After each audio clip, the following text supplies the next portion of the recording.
દેખાડો કરવો ને જીવવું એ બામાં બહુ ફરક છે. તમે દમદાર જીવો ને તો સૌથી પહેલાં તમને જલસો પડે. બહાર દેખાડો કરો તો લોકો તાળીઓ પાડે, થોડી વાર સારું લાગે, પણ અંદર તો ખબર પડે ને. હા કે ના? આર્ટિફિશિયલ ઇન્ટેલિજન્સના સમયમાં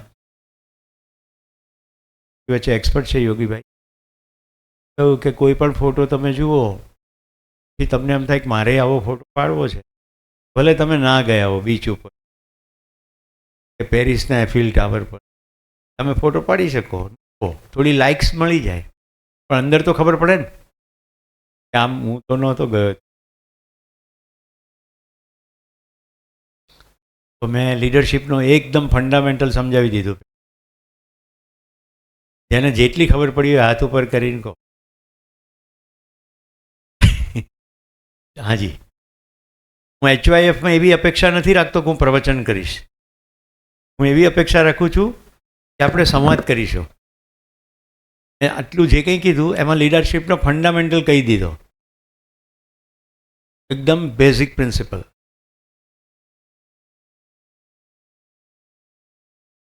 સૌથી પહેલાં દીકરીને વધાવી લઈએ. તારું નામ શું છે દીકરા?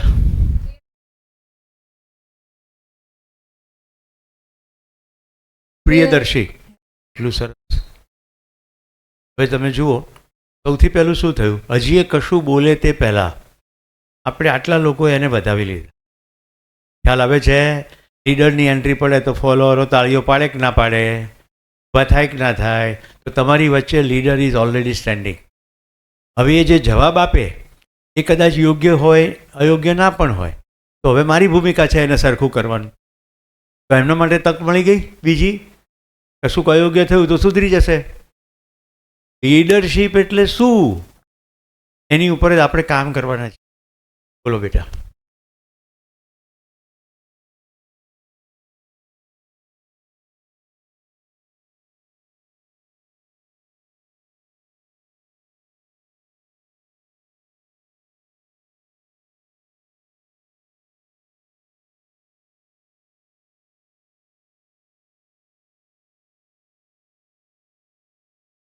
થોડી વાર સારું લાગશે, રાઈટ?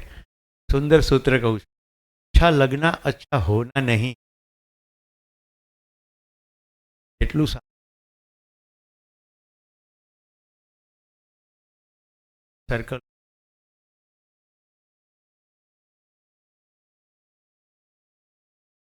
ખટપટ ચાલુ. ટાઈફોઈડ ખાધું તું બહારનું, યાદ રહ્યું?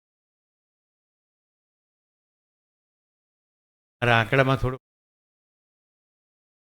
15 દિવસે ટાઇફોઇડની ખબર પડે, ચેપ પકડ્યો હોય તો 45 દિવસે કમળાની ખબર પડે, પણ ત્યાં સુધીમાં આપણે ભૂલી ગયા હોઈએ. તો જેટલું સારું લાગે એટલું બધું હંમેશા સારું હોય એવું જરૂરી નથી.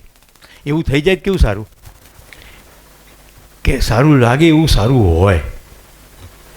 તો પ્રિયદર્શી તમે ઊભા રહેજો. બીજો પ્રશ્ન, સારું લાગવું અને સારું હોવું એ બંને વચ્ચે શું ફરક છે? દીકરાઓમાંથી પણ કોઈનો જવાબ જોઈએ મને. સારું લાગવું અને સારું હોવું.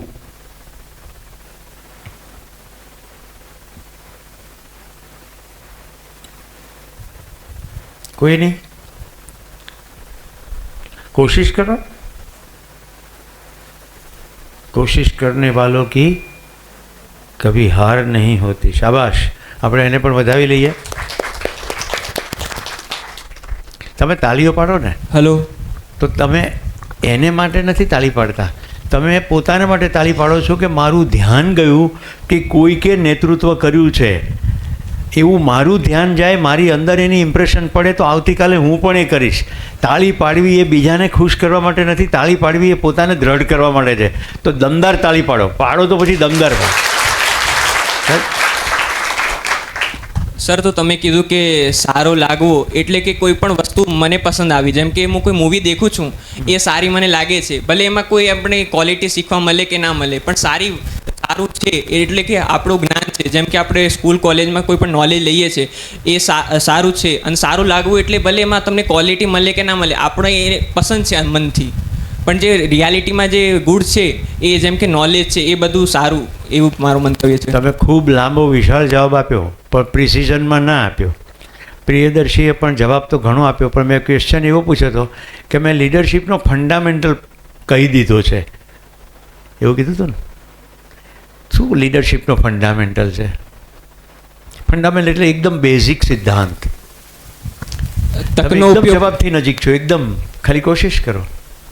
તકનો ઉપયોગ કરવો, તકનો ઉપયોગ કરવો. જેમ કે તમે સ્ટાર્ટિંગમાં કીધું ને કે તમે આગળ બેસવા મળે છે પણ તમે બેસ્યા નહીં તો તમે તક નહીં લેતા. તમે પછી ચાઇનાવાળું શૂન્યનું ઉદાહરણ આપ્યું. એટલું લાંબુ નહીં કરવાનું. ફંડામેન્ટલ તો એક લીટીનો જ હોય. પ્રકાશ સંશ્લેષણનો નિયમ કેટલાને આવડે છે? હાથ ઉપર કરો. એક પ્રિયદર્શીને જ આવડે છે. બોલો. હા, આ જો નિયમ સાચો આપશો તો તમારા આ સેમેસ્ટરમાં હાઈએસ્ટ માર્ક આવી જશે. તમે બેટા બેસી જાઓ. હવે જે આપણે હમણાં કોઈ મીડિયા નહીં જોઈએ. આ તો હજી ફાઇન ટ્યુનિંગ ચાલી રહ્યું છે. ઇંગ્લિશમાં ચાલશે ને? મને બહુ જાજુ અંગ્રેજી આવડતું નથી. આમ તો હું હોલેન્ડ ભણ્યો છું પણ તો સમજી લઈશ. જો આ છે હોશ. જ્યારે તમારી વચ્ચે એવું કહેવાય, વક્તાનો પરિચય અપાય, એમાં કહેવાય વિદેશમાં ભણ્યા, તો અંગ્રેજી તો આવડતું જ હોય ને. તમારા માટે નહીં, બધા માટે. હા, એ વાત એ સાચી. કેટલાને અંગ્રેજી નથી આવડતું? જરા હાથ ઉપર કરો. આપણે ભારતીયો છે ને હંમેશા આમ હાથ ઉપર કરે, પાકિસ્તાનીઓ આવી રીતે હાથ ઉપર કરે.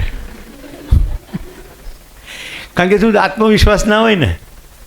હું દેશપ્રેમી છું એ તો તમને રાષ્ટ્રધ્વજથી દેખાતું હશે. પાકિસ્તાનમાં મારે મિત્રો છે. પાકિસ્તાનવાળા જ્યારે બહુ ડંફાસ મારે ને ત્યારે હું એવું સિમ્પલ કહી દઉં કે દીકરો ગમે એવો હોય ને એ માથી મોટો ના થઈ શકે. સરવાળે તો બૃહદ ભારત હતું, આપણે ભારતમાં જ કહીએ છીએ ને. તો યસ, ઝીકી નાખો તમે તારે. નહીં ખબર પડે તો હું એમને ગુજરાતી કરી દઈશ. ડે ટાઈમમાં લીફ સનની એનર્જી એબ્ઝોર્બ કરે અને એનામાં CO2 અને એના વોટરના યુઝથી એ ગ્લુકોઝ બનાવે અને કાર્બન ડાયોક્સાઇડ એમિટ કરે આઉટસાઇડ. અને એ જે ગ્લુકોઝ બને દેટ ઇઝ ફોટોસિન્થેસિસ. ઓકે.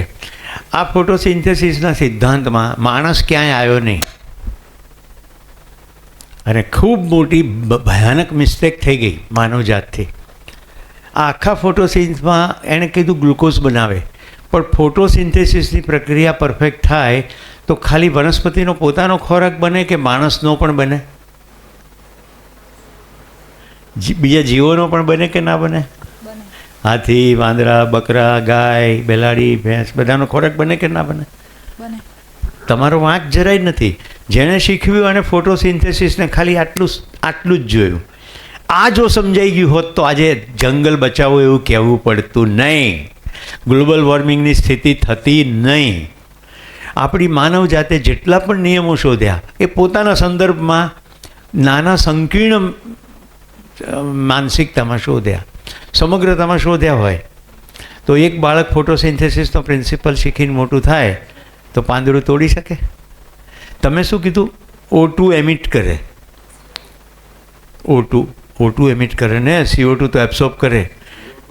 હવે O2 એમિટ કરે તો આપણે શ્વાસ લઈએ તો જીવી શકીએ.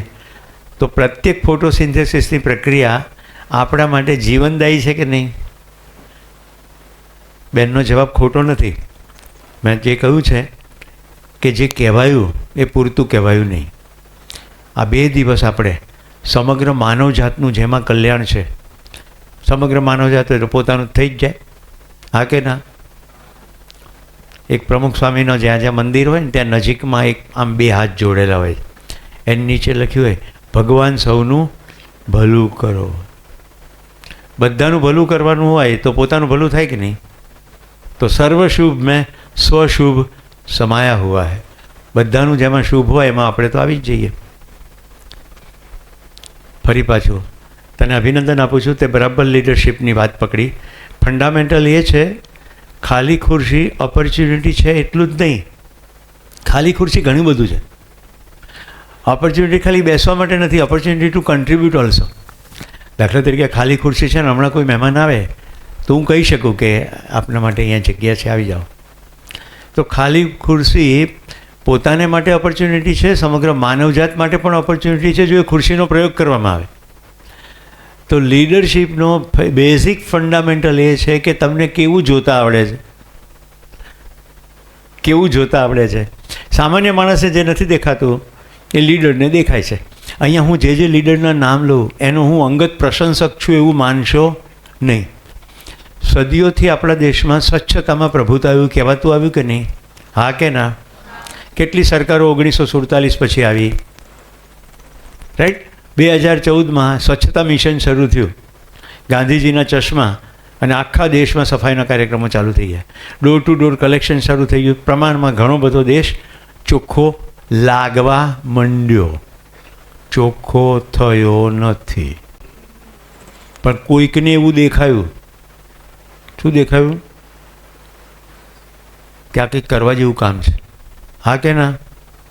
તમે તમારા ઘરમાં રહેતા હશો, તમારા મમ્મી ને પપ્પાને જે દેખાય એવું એ લોકો કરતા હશે. તમને જો દેખાય તો તમે ઘરમાં લીડર થાઓ. એક લીડરશિપ પ્રોગ્રામમાં એક દીકરી ઊભી થઈને કે મને બિલકુલ ખબર પડી ગઈ, પપ્પાના 50 કામ તો હું કરવા સક્ષમ છું. જેમ કે બહારનું કશું શોપિંગ કરવું, બેંકના પ્રોસેસ કરવા, કોઈ બીજું કંઈ પેપર વર્ક હોય તો એમાં મદદરૂપ થવું. થઈ શકે કે ના થઈ શકે?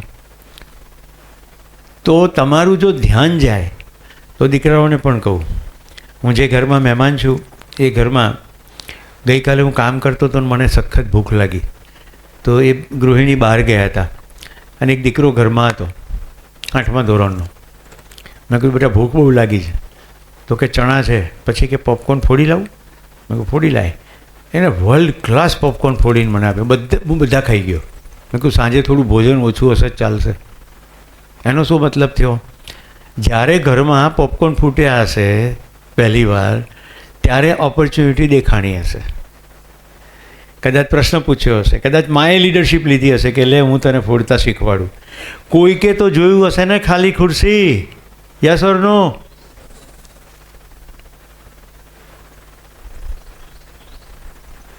તો ખાલી ખુરશી એક ઓપોર્ચ્યુનિટી.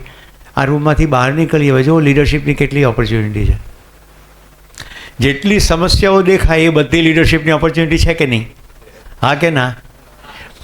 જો સામાન્ય માણસ છે એને સમસ્યા તરીકે નહીં દેખાય, એને તો કંઈ દેખાશે જ નહીં. એ તો પોતાનું ખંખેરીને ઊભો થઈ જશે. મારા વિશે કહેવાયું કે પૈસા લેતા નથી, નિઃશુલ્ક. હું લીડર છું અને મને લીડર સાથે કામ કરવાનું બહુ ગમે છે. રાઈટ? જો જિંદગીનો નિર્ણય પ્રત્યેક વખતે પૈસા લેતા હોય તો લીડર કોણ થયું? મારે શું કરવું એનો નિર્ણય કોઈ પૈસા લેતું હોય કે કોઈ બહાર લેતું હોય તો હું લીડર થયો કે ફોલોઅર થયો? લીડર થયો કે ફોલોઅર થયો? તમારામાંના કેટલાના ચહેરા એકદમ પડી ગયા છે. ચલો આપણે પહેલાં ખાતરી કરી લઈએ. આજે બપોરે કેટલાને ભોજન પાક્કું મળવાનું જ છે? ભોજન મળવાનું જ છે, એમાં કોઈ ડાઉટ નથી. અરોમા સર્કલ પર ઊભું નથી રહેવાનું. Okay good. કેટલાને આજે સાંજે છત છે, આશરો? કેટલાના સગાવાલા અત્યારે હોસ્પિટલની અંદર ટાંગો લાંબો કરીને પડ્યા છે, છેલ્લા શ્વાસો ચાલી રહ્યા હોય છે? તો તમને ખાવા માટે રોટલો છે, રાતે સૂવા માટે ઓટલો છે, ઘરના બધા સગાવાલા સાજા છે, તો શેનો આટલું બધું ચહેરો પડી ગયો છે? હું આવ્યો ત્યારથી બધાની સામે હસું છું. કેટલાક લોકો મારી સામે આમ જુએ છે.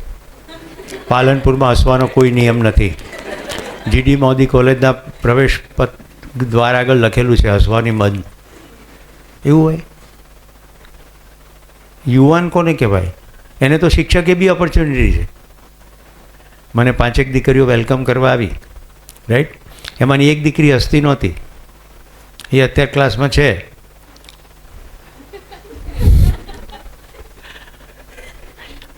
મારા જેવો મહેમાન તો પાછો જ જતો રહે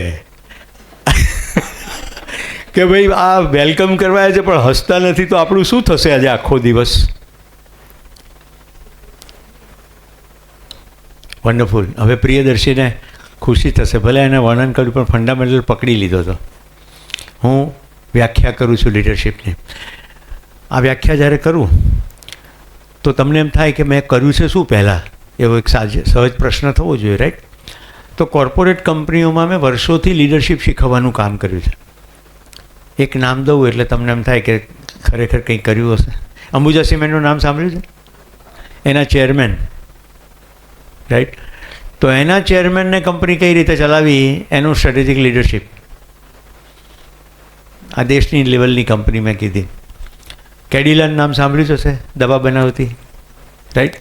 એ ઇન્ફોસિસ સાંભળ્યું હશે, ઇવોસિસ સાંભળ્યું હશે. તો આઈટી કંપની હોય, ફાર્માસ્યુટિકલ કંપની હોય, લાર્સન ટુબ્રો જેવી એન્જિનિયરિંગ કંપની હોય, આવી વિવિધ કંપનીઓમાં મેં લીડરશિપ શીખવાડી છે.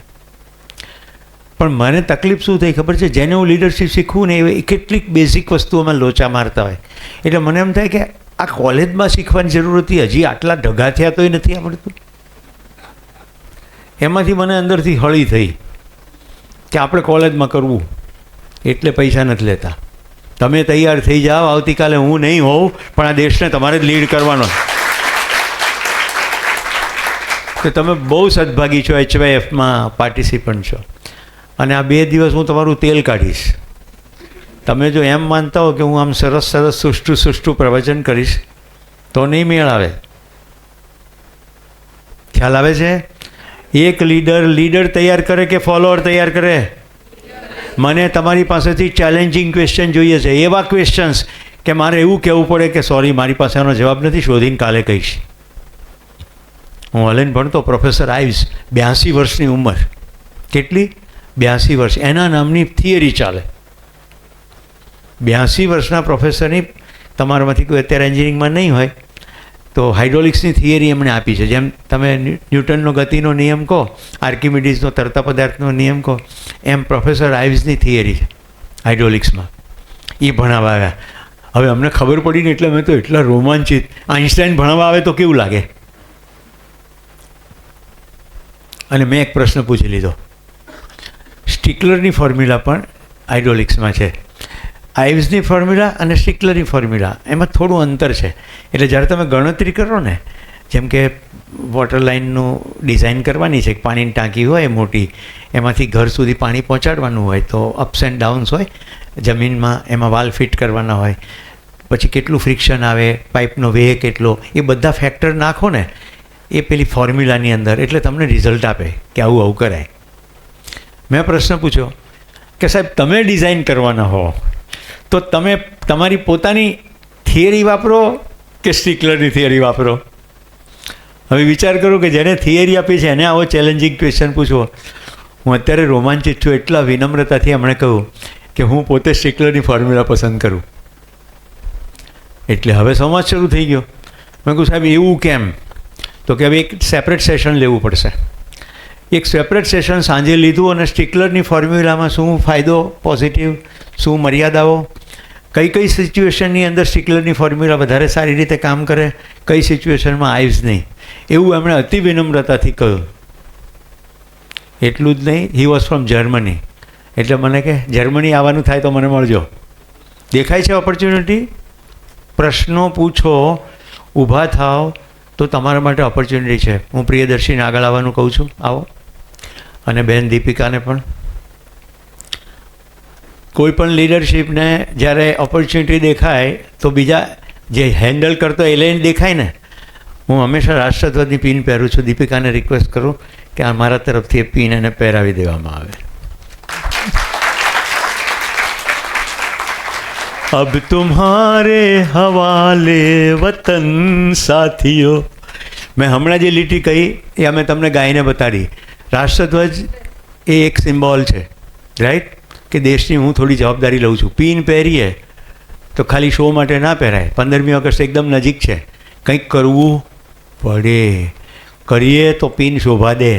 તો દીકરા, હું તને આશીર્વાદ આપું છું કે તું સરસ કામ કરજે અને એવી લીડરશિપ પ્રોવાઈડ કર કે અહીંયાથી ખૂબ બધા તારી નીચે ફોલોઅર નહીં બલકે તારાથી પણ વધારે સારા લીડર થાય, રાઈટ? મને હંમેશા શિક્ષક તરીકે એવી તૃપ્તિ થાય છે કે જ્યાં હું પ્રોગ્રામ કરીને જાઉં પછી એમાંથી જે લીડર થાય એ મારી છાતી ગદગદ ફૂલે એવા લીડર હોય. અમારા સમયમાં ટેકનોલોજી નહોતી.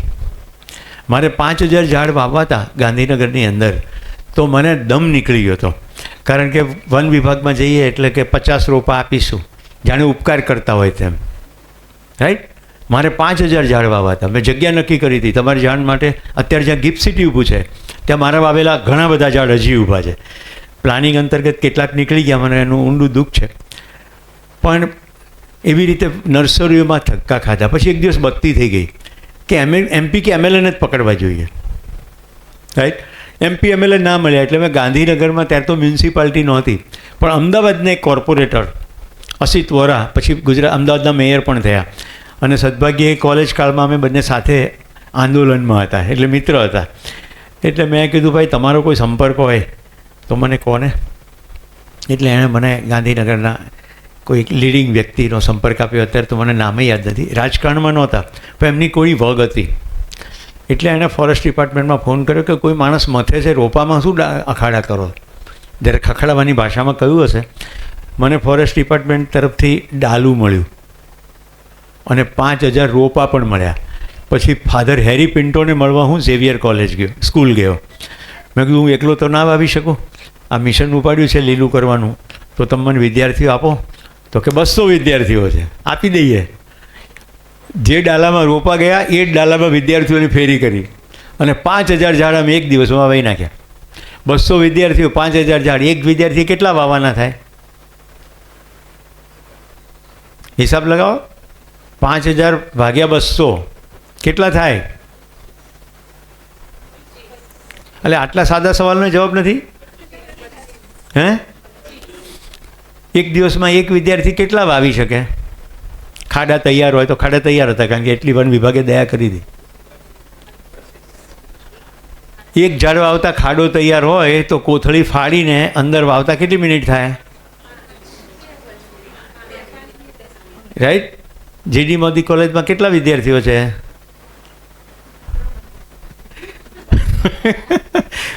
આ કોલેજ કેમ્પસમાં કેટલી ખાલી જગ્યાઓ છે? તમારા ઘરની આજુબાજુ કેટલી ખાલી જગ્યાઓ છે? બધી જ પોસિબિલિટીઝ છે, બધી જ પોસિબિલિટી છે. ચોમાસું ચાલી જ રહ્યું છે. પ્રવીણભાઈ માળી આ જ ક્ષેત્રના મિનિસ્ટર છે. હા કે ના? આવા લીડરશિપ પ્રોગ્રામમાં રાયલામાં આવ્યા હતા, દાંતીવાડા. અમે એમની સ્પીચ રાખી હતી. ત્યારે મંત્રી નહોતા થયા, હવે મંત્રી થયા છે. હું એમને આજથી 20 દિવસ પહેલાં મળ્યો છું ડીસાની અંદર રોટરી ક્લબ, જેમાંથી દીપિકાબેન પ્રેસિડેન્ટ થયા છે. એ દિવસે એમનો ઇન્સ્ટોલેશન પ્રોગ્રામ હતો. ત્યારે એમણે એવું બોલ્યા કે હું છું, જે જોઈએ તે મદદ માગો. કેટલા તૈયાર છે પ્રવીણભાઈનો સંપર્ક કરવા માટે અને આગળ પ્રોજેક્ટ લેવા માટે? પ્રિયદર્શી બેટા ઊભા થાવ, જોઈ લો, આટલા હાથ ઉપર થયેલા જોઈ લો. નેતૃત્વ આજથી શરૂ કરો. ચાનો બ્રેક પડે ત્યારે બધા પ્રિયદર્શીને નામ લખાવો અને એક પ્રોજેક્ટની શરૂઆત કરીએ. તમે ગ્રુપ બનાવો. પ્રવીણભાઈ માલીનો નંબર સતીશભાઈ તમને કોઓર્ડિનેટ કરી દેશે, એમના મિત્ર છે. અને કામ શરૂ કરો. જગ્યા આઈડેન્ટિફાઈ કરવાની થશે, રાઈટ. અને બહુ નાનેથી પણ કરો, પણ જો મલ્ટીપ્લાયર ઇફેક્ટ કેવી આવે છે એ આજે હું તમને 2 દિવસ શીખવીશ કે કોઈ પણ લીડરે કેવી રીતે કમ્યુનિકેટ કરવું, કેવી રીતે નિર્ણયો લેવા, કેવી રીતે પ્રોબ્લેમ સોલ્વ કરવા. તો તમે આ કરી શકશો. તો મિત્રો, આ વાત મેં તમને ઘણી જૂની કરી, પણ એ જ્યારે મેં કરીને આવું કામ કર્યું ને એટલે મારા કમ્યુનિકેશનમાં દમ આવ્યું. એટલે બેન પ્રિયદર્શી જે બોલ્યા એ ફંડામેન્ટલ લખું છું અને આપણે લીડરશિપની જર્ની શરૂ કરીએ છીએ. ડૉક્ટર કેવિન કેશમેન એણે આ વ્યાખ્યા આપી, authentic self expression that creates value is leadership. હું તમને વાત કરતો હતો મારા ક્લાયન્ટોની કે મેં સ્ટ્રેટેજિક લીડરશિપ શીખવી. લીડરશિપ શીખવવા માટે હું હંમેશા લીડરશિપ માટેનું જેટલું લિટરેચર હોય વાંચતો રહ્યો, પશ્ચિમનું અને પૂર્વનું. હું લીડરશિપના વર્લ્ડ વાઇડ જર્નલોની અંદર મેમ્બર થયો, એટલે મને ઈમેલથી આવ્યા જ કરે. હું મારી જાતને લીડરશિપના બધા મોડેલોમાં અપડેટ રાખું. એમાં ડૉક્ટર કેવિન કેશમેનનું આ મોડેલ મને એટલે અપીલિંગ લાગ્યું કે રાજકારણ હોય, સમાજ હોય, ધર્મ હોય, શિક્ષણ હોય, કોઈ પણ ક્ષેત્રમાં આ મોડેલ એપ્લિકેબલ થાય નિર્વિવાદપણે. તો આપણે એને અંગ્રેજીમાં અને ગુજરાતીમાં પહેલાં મોડેલ સમજાવું છું, એટલે તમને ખ્યાલ આવશે કે બેન પ્રિયદર્શીને મેં કેમ એપ્રિશિએટ કરી. Authentic self expression. આમાં સેલ્ફ એક્સપ્રેશન તો બધાને સમજાતું હશે, પોતાની અભિવ્યક્તિ. હા કે ના? હું અત્યારે તમારી વચ્ચે અભિવ્યક્ત થઈ રહ્યો છું કે નહીં? હું આ તમારી સામે જેટલું બોલ્યો ઘરેથી ગોખીને આવ્યો હોઈશ? મને એવી ખબર હશે કે હું પ્રશ્ન કયો પૂછીશ? હું મીડિયા લઈ આવ્યો છું તમારા કોઈક મુદ્દો સમજાવવા માટે, ધ્યાન આકર્ષણ થાય એટલા માટે, રાઈટ? એકાદ બે પાવર પોઈન્ટ છે, ચિત્રો છે અને વિડીયો ક્લિપો છે. પોઈન્ટને ડ્રાઈવ થ્રુ કરવા માટે, એની પર ડિપેન્ડન્સી નથી. તો હું અત્યારે જે એક્સપ્રેસ કરું છું એ હું જો લીડર ના હોઉં તો ઓથેન્ટિક કહેવાય ખરું? મને આખા મારા પ્રવચન દરમિયાન એક જ વસ્તુ જો ખૂંચી હોય અને પોસ્ટરમાં પણ એક વસ્તુ ખૂંચી હોય તો એ શબ્દ છે વક્તા. વક્તા એટલે સ્પીકર, સ્પીચ તૈયાર કરીને બોલી જાય ને વક્તા કહેવાય. એની કોઈ જવાબદારી આવતી નથી. લીડરની જવાબદારીથી જ કામ શરૂ થાય છે. સૌથી પહેલાં જવાબદારી, રાઈટ? ઓપોર્ચ્યુનિટી દેખાણી, અમે તમને મેં ઊભાઈ કરી દીધા, બીજાએ હાથ બી ઉપર કરી દીધા. હવે તમે જવાબદારી લેશો તો જ કામ થશે ને, કે નહીં થાય? નહીં લો તો બી થઈ જશે. તું ઝાડ લઈ આવજે, તું ખાડા ખોદી નાખજે, હું આવીશ છેલ્લે ફોટા પડાવવા. તો થાય ખરું? ઝાડ વવાઈ જાય ખરા, રે નહીં. કારણ કે જેણે વાવ્યો હોય શાસન કર્યું, હુકમ માન્યો, ભયથી કરી નાખ્યું કે સંબંધ બગડી જશે અથવા સારું લગાડવા કર્યું. તો જવાબદારી. હવે આપણે સેલ્ફ એક્સપ્રેશનમાં જોઈએ. એક શબ્દ સેલ્ફ છે. જેણે પણ પોસ્ટર બનાવ્યું, કિંજલ ક્યાં છે? કિંજલ, તમે કિંજલ છો? પોસ્ટરમાં તમે 10 સ્કિલ લખી હતી, હે કે ના? મને પૂછ્યું જ નહીં કે તમે શું શીખવાડશો, જાતે જ નક્કી કરી નાખ્યું. પણ જુઓ, હું તમને કેટલા એપ્રિશિએટ કરું છું કે ભાઈ સતીશભાઈએ મને જે તમારા વિશે માહિતી આપી ને, તમારી એમની સાથે જે વાતચીત થઈ, એમને ખબર છે રાત્રે જાગીને હું કાલે રાત્રે 1 વાગે સૂતો છું કે એકવાર કહેવાઈ ગયું છે ને તો એને ઓનર કરવાનું જ છે. બાકી લીડરશિપની અંદર કે કોઈ સબ્જેક્ટ, એટલો લીડરશિપ પોતે જ ઊંડો સબ્જેક્ટ છે કે એની અંદર તમે self awareness, confidence, motivation, personality development, problem solving, decision making, 10 skill મૂકી. એક સ્કિલ શીખવતા મને 8 કલાકનો દિવસ આપો તો 3 દિવસ બેર મિનિમમ થાય તો એને ન્યાય મળે. બટ સ્ટીલ 10 સ્કિલને આવરી લે તો પ્રોગ્રામ થશે. By because I am a leader, follower નથી. જવાબદારી કે જેને હું મળ્યો પણ નથી, એ દીકરીએ ઉત્સાહભેર કોઈક જવાબદારી લઈને પોસ્ટર બનાવ્યું છે, એને સાચી પાડવી એ મારી જવાબદારી. રાઈટ કિંજલ? તો શું થયું? મારા માટે ચેલેન્જ થઈ. શું ચેલેન્જ છે? ઓછા સમયકાળની અંદર વિષય રજૂ કરવો, એને ન્યાય પણ આપવો. પણ મેં એને બીજી રીતે લીધું છે કે એ તો હું કરી જ દઈશ, આટલા વર્ષોથી શિક્ષક કર્તવ્ય કરું છું એટલે કેટલું ડીપમાં જવું એ તો મને ખબર છે ને. પણ આ પહેલો અને છેલ્લો પ્રોગ્રામ નથી. જો તમને એમ લાગે કે આનાથી અમારી જિંદગીમાં ટ્રામેન્ડસ ટ્રાન્સફોર્મેશન, અથવા મિહિરભાઈ સાહેબ બોલ્યા મેટામોર્ફોસિસ, તો આપણે ચલાવીશું શૃંખલા. હું દર મહિને આમ પણ એકવાર આવું છું ડીસા, એક મોટા લીડરશિપ પ્રોગ્રામની અંદર વ્યસ્ત છું જ, તો સાથે સાથે હું અહીંયા પણ આવીશ અને આપણે એને રેગ્યુલર કામ કર્યું. તો જે 10 સ્કિલની વાત છે એમાં આખો ઓવરવ્યૂ અને કન્સેપ્ચ્યુઅલ ક્લેરિટી આવી જશે. આ એના જેવું છે કે સ્વિમિંગ શીખવા માટે શું કરવું પડે, રાઈટ? તો કે ભાઈ તમને ન નડે એવા ઓછા કપડાં પહેરવા પડે, પાણીમાં ઉતરવું જ પડે, હાથ હલાવવા પડે, પગ હલાવવા પડે, શ્વાસની રિધમ સેટ કરવી પડે, આટલી ખબર પડવી જોઈએ. હા કે ના? કોઈ સૂટ પહેરીને સ્વિમિંગ શીખવા જઈ શકાય નહીં. પણ આટલું આવડી જાય, સમજાઈ જાય, યાદ રહી જાય, એનાથી સ્વિમિંગ આવડે? એના માટે ઉતરવું પડે. તો હું કાલે તમને કોમ્યુનિકેશન સ્કિલ શીખવવા આવીશ, કાલે એટલે આવતીકાલે નહીં, નેક્સ્ટ ટાઈમ. તો લિટરલી તમારે મારી સામે કોમ્યુનિકેશનનો પીસ રજૂ કરવો પડશે અને હું પછી એને કરેક્ટ કરીશ કે આ આવી રીતે ન બોલાય.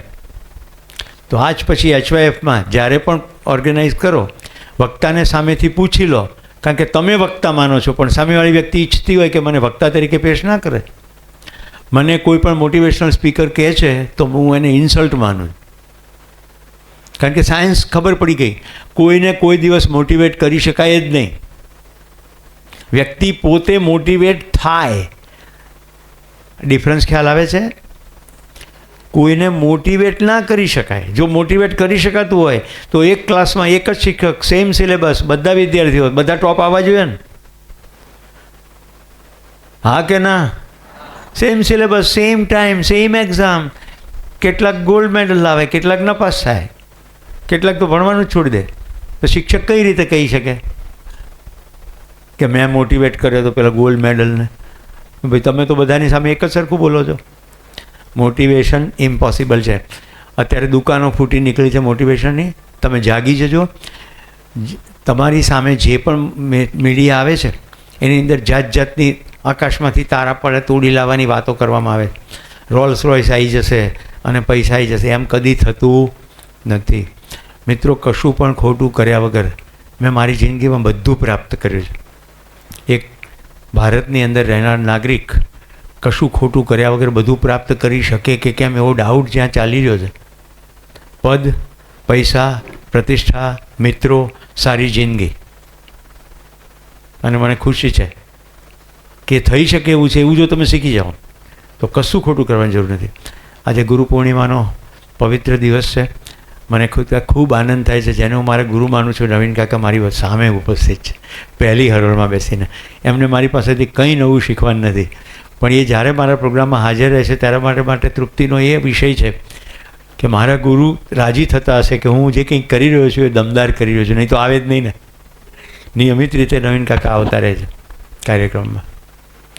હવે હું જ્યારે એવું સ્ટેટમેન્ટ કરું છું, આજે જે કંઈ છું એ નવીન કાકાના માર્ગદર્શન અંતર્ગત છું. તો એવું કેવી રીતે બન્યું હશે? જે બેને કીધું તે ઓપોર્ચ્યુનિટી, તક, આખી ઘટના જે ઘટી છે તમારી સામે મૂકું છું. એ એટલા માટે મૂકું છું કે લીડરશિપમાં તમારે એટલા હોશમાં રહેવાનું છે કે ઘટનાઓ આજુબાજુ ઘટશે, એ ઘટનાઓમાંથી તમે કેવી રીતે પકડો છો. ફ્રેશ એન્જિનિયર તરીકે હું ડીસામાં નોકરી કરવા આવ્યો સરકારી. એ દિવસો અત્યંત અકાળના, એટલે વરસાદ હતો નહીં, અને ઉપર તરફથી એટલે થરાદ, વાવ, ભાભર તરફથી માલધારીઓ વાહનો પેલા ઢોર લઈને પાલનપુરની દિશામાં પસાર થતા. હું ડીસામાં દાંતીવાડાની દિશામાં એક ઇરિગેશન ડિપાર્ટમેન્ટની કોલોની હતી, ત્યાં અમારી ઓફિસ હતી, અને હું ત્યાંથી ચાલતો જતો.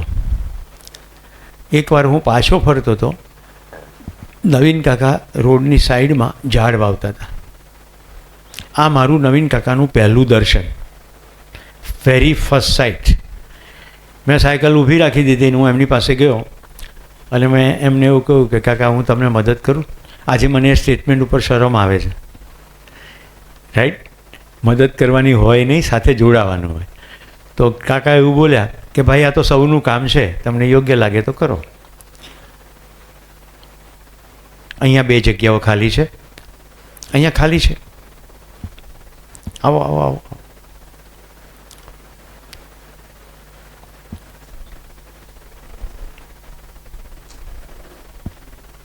અહીંયા ખાલી છે.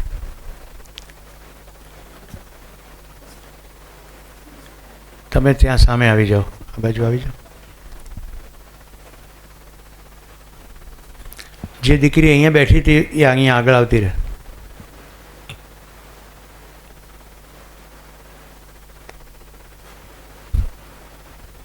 ધન્યવાદ. મોડા આવવા બદલ ધન્યવાદ. કારણ કે આપણને કાંઈ ખબર નથી એ લોકો કેમ મોડા આવ્યા, રાઈટ? આપણે કોઈ પૂર્વગ્રહ રાખવો નહીં. આવી ગયા ને, ઘણા તો નીકળ્યા પછી પહોંચતા જ નથી, બીજે દિવસે છાપામાં આવે.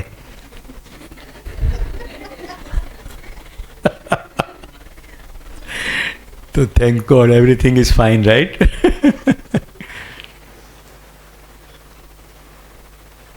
તો આ નવીન કાકા સાથે પહેલો પરિચય થયો. મેં તમને 5000 ઝાડ વાવવાની વાત કરી ને. હવે મેં તો 5000 ઝાડ વાવ્યા, પણ મેં કેટલા વાવ્યા હશે? સતીશભાઈ મારા ઘરે આવેલા છે. મારા ઘરના આંગણમાં મેં એવું જંગલ ઊભું કર્યું છે કે રસેલ વાઇપર, કોબરા, પછી બીજા સામાન્ય તો એની વાત જ નહીં, ધામણ વગેરે એવા બધા સાપો, અને આ ડેન્જરસ સાપો આવ્યા. અને કુદરતમાં એટલી અદ્ભુત વ્યવસ્થા છે. હવે 5 મોર મારા ઘરે રહે છે, અને મારો સવારમાં ઊંઘ અથવા ઘણીવાર મધ્યરાત્રિએ ઊંઘ મોરના ટોંકાથી ઉડે છે. કારણ કે કોઈ વાહન લઈને પસાર થાય તો મોર ઇરિટેટ થઈ જાય, નજીકમાં રોડ છે એટલે. તમને દેખાય છે હું જે કહી રહ્યો છું? કેટલાય રોડ ઉપરથી તો પસાર થઈ ગયા, મને દેખાયું એટલે હું ગયો એમની સાથે. એ સામાન્ય વાત થઈ, પણ એ વાત જેટલી થઈ એમાં એટલી બધી મજા પડી ગઈ એટલે મેં કીધું કાકા હું તમને મળવા આવું. એટલે હું કે કાકા કે આવો 8 વાગ્યા પછી જમીને. હું જમીને મળવા ગયો. પહેલી જ વાર એમની સાથે બેઠો રાતના 1 વાગ્યા સુધી. સમજો, ઓપોર્ચ્યુનિટી દેખાવી જોઈએ. પછી શરૂ થઈ ગઈ યાત્રા. મિત્રો, અમદાવાદના એકદમ માયકાંગલા જેવા શરીરવાળો હું, ખાલી ભણ જ કર્યું. ભણવામાં હોશિયાર ખરો, પણ શરીર સૌ કાંઈ જ નહીં. આમ ફિટ હતો, બીજી કોઈ એક્ટિવિટી નહીં. આ વાંચવાનો સંગ લાગી ગયો હતો એટલે સ્કૂલની લાઇબ્રેરી વાંચી નાખી. એ પ્રસંગ તમે સાંભળ્યો. નવીન કાકાની સાથે સત્સંગ કરતાં કરતાં નૃત્ય, સંગીત, શિલ્પ, દુનિયાભરનું લિટરેચર, આખી માનવજાતનો વિકાસ, આ બધું વિવિધ પ્રકારનું વંચાતું જ રહ્યું છે. આજ સુધી વાંચી રહ્યો છું. કાલે મેં ઓર્ડર કર્યું છે કાશ્મીરનું અગ્નિસ્નાન, દૈવત ત્રિવેદી લખેલું પુસ્તક. 1947માં દેશ આઝાદ થયો. એ વખતે કાશ્મીર ફ્રન્ટ ઉપર શું થયું, આપણા કેટલા જવાનોએ પોતાનો જાન ફેસાની કરી અને દેશનો એ ટુકડો બચાવી લીધો, એનું આખું વર્ણન દૈવતભાઈની વિજયગુપ્ત મૌર્યએ લખ્યું છે. દૈવતભાઈએ કોઈ બીજું પુસ્તક લખ્યું છે. એ મેં એમેઝોનમાં ઓર્ડર કર્યું એટલે હું પાછો ઘરે જઈશ ત્યારે આવી ગયો છું. સમજાય છે? એક મુલાકાત પછી ક્યુરિયોસિટી છે. હું પૂછતો ગયો, જવાબ મળતો ગયો, પૂછતો ગયો, જવાબ મળતો ગયો. હવે તમને એમ થાય કે આ બધામાં સંગીત ક્યાંથી આવ્યું? હવે કાકાને ઘરે જાઉં, કાકા ઘણીવાર વાંસળી વગાડતા હોય, કશુંક સાંભળતા હોય, અને આપણને તો પેલું આ જે ચાલતું હોય એટલે એમ થાય કે આ હું અમારા આગળ તાણતા હશે કાકા. કશી રમેશભાઈ ખબર પડે નહીં ક્લાસિકલ મ્યુઝિકમાં, પણ એમના પ્રત્યેનો જે આદર ભાવ ને, એટલે ચૂપચાપ બેસીને સાંભળું, કંઈ ખબર ના પડે. પછી એમની સાથે પહાડોમાં ક્યાંક જઈએ તો પક્ષીઓ બતાવે કાકા કે આ પેલું પક્ષી છે, પેલું છે. હું મજાક પણ કરું, એમની સામે ના કરું, પણ સાથી હોય ને એને કહું કે આ માર્ટીના નવરાત્રિ લોવાય.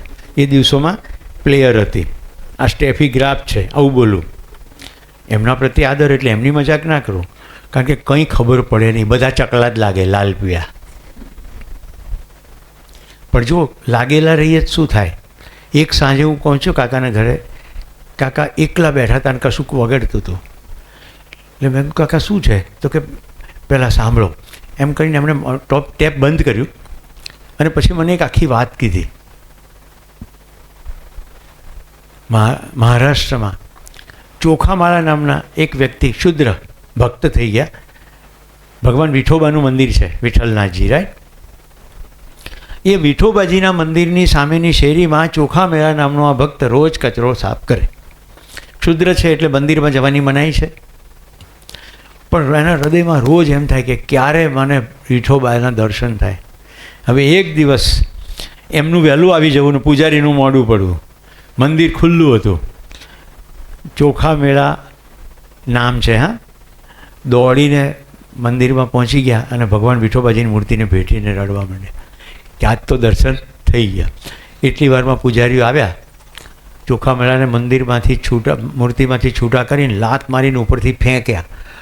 ગબડતા ગબડતા ચોખામેળા નીચે આવ્યા. બધા પૂજારીઓ ભેગા થઈને મંડી પડ્યા, એને ઢોર માર માર્યો. પછી નક્કી કર્યું કે આને તો દેહદંડ જ આપવો પડે. એટલે બળદના પૂંછડે એને બાંધ્યા અને કે બળદો દોડાઈને આને ઘસડીને મારી નાખીએ. કથા એવું કહે છે કે બળદના શરીરમાંથી લોહી નીકળવા માંડ્યું, પણ બળદ એક તસું આઘા ખસ્યા નહીં. અને એમાં કોઈકને પસ્તાવો થયો કે આ કંઈક ચમત્કાર છે, નહીં તો બળદ જાય કેમ નહીં. ચોખામેળાને છોડ્યા અને પછી માફી માગી. આ સ્ટોરી છે. હવે જ્યારે ચોખામેળાને માર પડતો હતો ને, ત્યારે ચોખા મેળા આર્ત સ્વર એવું કહેતા હતા કે મારી ઉપર દયા કરો, મને છોડી દો, મેં કોઈ ગુનો કર્યો નથી. એમાં એક શબ્દ હતો જોહાર માય બાપ જોહાર, મારી ઉપર દયા કરો. આટલી વાત કીધા પછી નવીન કાકાએ ટેપ ઓન કર્યું અને જોહાર માય બાપ જોહાર, લગભગ શ્રુતિ શિરોલીકર, હું ભૂલતો ના હોઉં તો કોઈ ક્લાસિકલ સિંગર બેન છે, એમણે એ ગાયું, એ સાંભળ્યું. મારા બધા અંતરના દરવાજા ખુલી ગયા. એ દિવસથી મને શાસ્ત્રીય સંગીતમાં ઊંડો રસ પડવા માંડ્યો. હું 2 વર્ષ શાસ્ત્રીય સંગીત શીખ્યો. પોઈન્ટ સમજાય છે? ખાલી ખુરશી ખાલી નથી. કેટલું ધ્યાન દઈએ, કેટલું હોશ રાખીએ તો કેટલું શીખી શકીએ. મેં તમને આ બધી વાત સેલ્ફ એક્સપ્રેશનની કરી. મારી જાતને એક્સપ્રેસ કરી કે નહીં કરી? હા કે ના?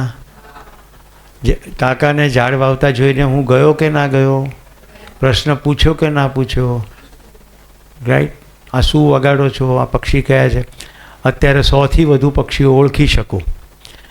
ગુજરાતમાં પબ્લિશ થયેલા તમામ પક્ષીના પુસ્તકો મારી પાસે છે, આંતરરાષ્ટ્રીય સ્તરના જુદા. પક્ષીઓ ઓળખી શકું, નર છે કે માદા છે, નાનું છે કે મોટું છે. કોરોનામાં મને કંટાળો આવે ખરો? મને એક દિવસ કંટાળો નહીં આવ્યો. મેં વેબિનાર કર્યા પૈસા લીધા વગર, ગુજરાતનો રેકોર્ડ તોડ નાખ્યો. 150 વેબિનાર એકમાત્ર એક જ સ્કિલ ઉપર, લાઈફ સ્કિલ. જેમાં 10 છે એની પેટા સ્કિલ, પછી સમય કહીશ. કેટલાને સેલ્ફ એક્સપ્રેશનના ઉદાહરણો સમજાયા? ઉદાહરણો આપણે સેલ્ફને હજી વિગતે જોવાના છે. ઉદાહરણો સમજાયા વિવિધ રીતે. મેં તમને કેવી રીતે સેલ્ફ એક્સપ્રેસ થાય. હવે આપણે ડેફિનેશનનો પહેલો પાર્ટ લઈએ. ઓથેન્ટિક.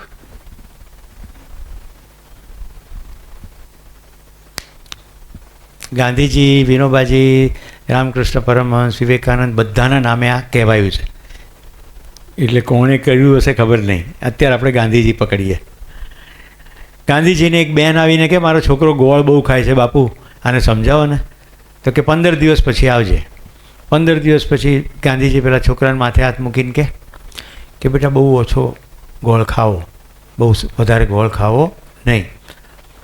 બેન ગયા, છોકરાને બહાર મૂકીને પાછા આવીને ગાંધીજીને કે આ તો તમે એ દિવસે નહોતા કહી શકતા, આ 15 દિવસ પછી ધક્કો ખવડાવ્યો.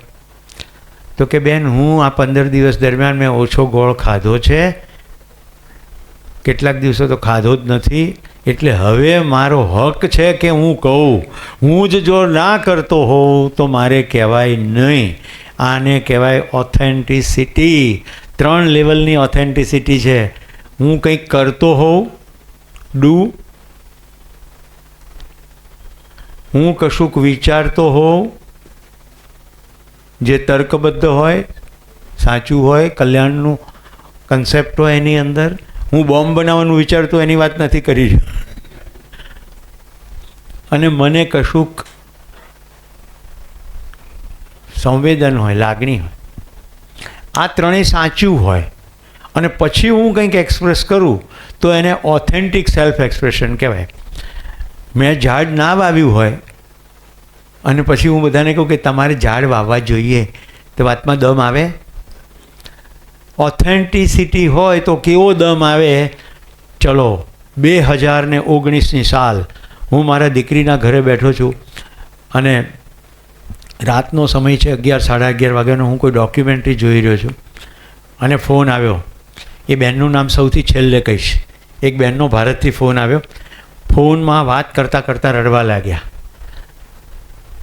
કે મારું દિલ હલકું કરવું છે, એટલે બધું મારું વાત સાંભળો. પછી મેં એમને આખા સાંભળ્યા. એમણે કહ્યું હું સરકારી અધિકારી છું, હું કાંઈ કરી શકતી નથી. સરકાર વિકાસના નામે આ રોડ પહોળા કરવા માટે કેટલા બધા ઝાડ કાપી રહી છે. હું સરકારી અધિકારી છું, પણ હું પોલીસ ડિપાર્ટમેન્ટમાં છું. હું નાગરિકોની સુરક્ષાનું કામ કરી શકું, આમાં કાંઈ કરી શકતી નથી. બેનને મેં થોડું સાંત્વન આપ્યું. એ થોડા છાના રહ્યા. પછી મેં કીધું કે જે તમે નથી કરી શકતા એની તો વાત પૂરી થઈ ગઈ, પણ જે તમે કરી શકો છો એની વાત કરું. હા, ઝાડ કપાતા રોકી નથી શકતા, પણ ઝાડ વાવી તો શકો છો ને. કે હા. તો મેં હું તમને વિડીયો મોકલું છું. ટોયોટા નામની કંપનીમાં એક શુભાંદુભાઈ કામ કરે, એ શુભેન્દુનો વિડીયો મેં એમને મોકલ્યો. એ વિડીયોમાં મિયાવાકી જંગલ કેવી રીતે બનાવવું એની વાત હતી. હવે બેનનું નામ કહી દઉં, સુધા પાંડે, આઈપીએસ, ગુજરાતના શ્રેષ્ઠ આઈપીએસ ઓફિસર છે, અત્યંત પ્રમાણિક, જ્યાં જાય ત્યાં જાદુ થાય. એમના અંતર્ગત અમદાવાદમાં મિયાવાકી ફોરેસ્ટ બની ગયું, ભરૂચમાં મિયાવાકી ફોરેસ્ટ બની ગયું, રાજકોટમાં મિયાવાકી ફોરેસ્ટ બની ગયું અને અત્યારે વડોદરામાં બની રહ્યું છે. એટલી હદે કે બંજર જમીન છે ભચાઉમાં, જ્યાં જંગલ બન્યું ત્યાં પક્ષીઓ આવી ગયા, રેપ્ટાઇલ્સ આવી ગયા, સાપો આવી ગયા, બધું આવી ગયું અને આખી જિંદગી ધબકવા લાગી. મેં ના વાવ્યું હોય તો મારી કોઈ અસર થાય નહીં. આપણા સેલ્ફ એક્સપ્રેશનની પછવાડે સમજણ અને આચરણનું જોર જોઈએ. મુસ્કુરાવો, કોઈ ટેન્શન નહીં લેવાના. તમારા પૈકી હું કહી દઉં મારા જીવનની સચ્ચાઈ. મારે જ્યારે જન્મ થયો ને ત્યારે ભગવાન વિષ્ણુ સાક્ષાત હાજર થયા અને મારી માને વરદાન આપ્યું કે તારો દીકરો વિદ્વાન થશે, અસંખ્યના જિંદગીમાં ફરક પડશે ને મોજ કરશે, પણ જે દિવસે એના ક્લાસમાં કોઈ હસતા બંધ થઈ જશે ને એ દિવસે એનું શરીર શાંત થઈ જાય. તો ભાઈ મારે જીવવું છે યાર, હજી ઘણું કામ કરવાનું બાકી છે. આખા 2 દિવસમાં ક્યાંય તમને મારા વખાણ થાય એવું સંભળાય ને કે લાગે તો તરત પૂછી લેજો. એનું કારણ છે કે લીડરશિપના પ્રોગ્રામમાં મારે થર્ડ પાર્ટીની વાત ના કરાય. મારે તમને લીડર બનાવવા હોય તો જે થયું એ જ કહેવું પડે, હા કે ના? એટલે એમાં પર્સનલ સ્ટોરી આવી જ જાય તો હું દમદાર રીતે કહી શકું કર્યું છે ને એટલે કહ્યું છું. અને તમે એ સ્થિતિએ પહોંચો ત્યાં સુધી બોલવાનું નહીં, કરે જ જવાનું. લોકોને જ કહેવાનું થવું જોઈએ.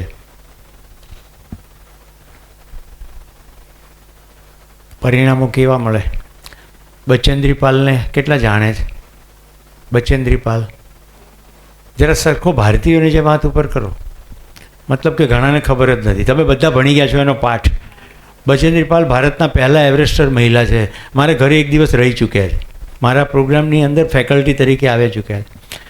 કેટલા લોકો અતુલ કરવલને જાણે છે? અતુલ કરવલ ભારતના પહેલાં આઈપીએસ અધિકારી જે એવરેસ્ટ સર કર્યો છે, એ મારા 3 પ્રોગ્રામમાં ફેકલ્ટી તરીકે આવી ચૂક્યા છે અને 150 પુસ્તકમાં ઓટોગ્રાફ આપી ચૂક્યા છે. મેં એમને કહ્યું કે મારે બધાને સરપ્રાઈઝ આપવું છે, તો કે દીકરીને મોકલી દો. એટલે મારી દીકરી સ્નેહા 150 ચોપડા ઘરે આપી આવી. એમણે બધામાં સાઇન કરી, રોજ થોડી થોડી કરતાં 150 ચોપડીઓ સાઇન થઈને આવી. એટલે બધા જ્યારે એમણે ટ્રેનિંગ પ્રોગ્રામમાં ભાગ લીધો, એમની સ્પીચ પત્યા પછી મેં ખાલી પૂછ્યું કે હવે તમારી બધાની શું ઈચ્છા છે? એટલે 2-5 જણા હાથ ઉપર કંઈક સાહેબનો ઓટોગ્રાફ જોઈએ. ઓટોગ્રાફ મેં કહ્યું મૂકી દો તમારા ફાલતુ પેડ એક બાજુ, ઓટોગ્રાફ થયેલી બુક તૈયાર. એ વખતે 5-1 નવા મહેમાનો માટે મેં બીજી 20 કોપી લાવી રાખી હતી, તો ઓન ધ સ્પોટ એમણે કર્યું. મિત્રો, દેશમાં જેણે મોટા ગજાના કામ કર્યા એવા મારા મિત્રો કેવી રીતે થયા હશે? ઓથેન્ટિસિટી. હવે આ ત્રણેયના ઉદાહરણ આપું છું. ડુ, થિંક અને ફીલ. પહેલાં કિંજલને પૂછી લઉં, કિંજલ, આ રૂમની સૌથી મોટી તકલીફ એ છે કે આ રૂમમાં કશે ઘડિયાળ નથી.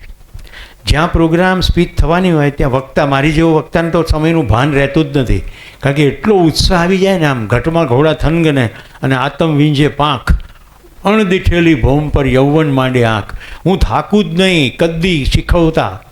એમાં યુવાનો સાથે કામ કરવામાં આજ સુધી મને એક પણ વાર થાક નથી લાગ્યો. ખાલી બીક લાગ્યા કરે કે મરી ના જવું તો સારું. એવું નહીં, આપણે તો પ્રોબ્લેમ સોલ્વ કરવા છે. આ રૂમમાં ભવિષ્યમાં HYFના પ્રોગ્રામ થવાના કે નહીં થવાના? થવાના કે નહીં થવાના? તો શું કરવું પડે? વક્તા કે ટીચર કે શિક્ષક કે મારી જેવા નિષ્ણાંત કોઈ પણ સમયની અંદર ચાલે, સમયસર ચાનો કે બાયો બ્રેક પડે, એના માટે શું કરવું પડે? હાથ ઉપર કરવાનું, ગુણગુણ નહીં કરવાનું, હાથ ઉપર કંઈ જવાબ આપવાનો. શું કરવું પડે? પ્રશ્ન પૂછ્યો છે મેં તમને. અહીંયા સમયસર વક્તા કે નિષ્ણાંત ચાનો બ્રેક કે બાયો બ્રેક પાડે, ટાઈમસર પોતાનું સેશન પૂરું કરે, રિસેસ પાડે, કાર્યક્રમ પતવાનું હોય ત્યારે પતાવે, એવું કરવું હોય એના માટે શું કરવું પડે? પ્રશ્ન પૂછું છું. શું કરવું પડે? ના, વિદ્યાર્થીઓ કહો, શું કરવું પડે? હા જી બેટા, બતાવો.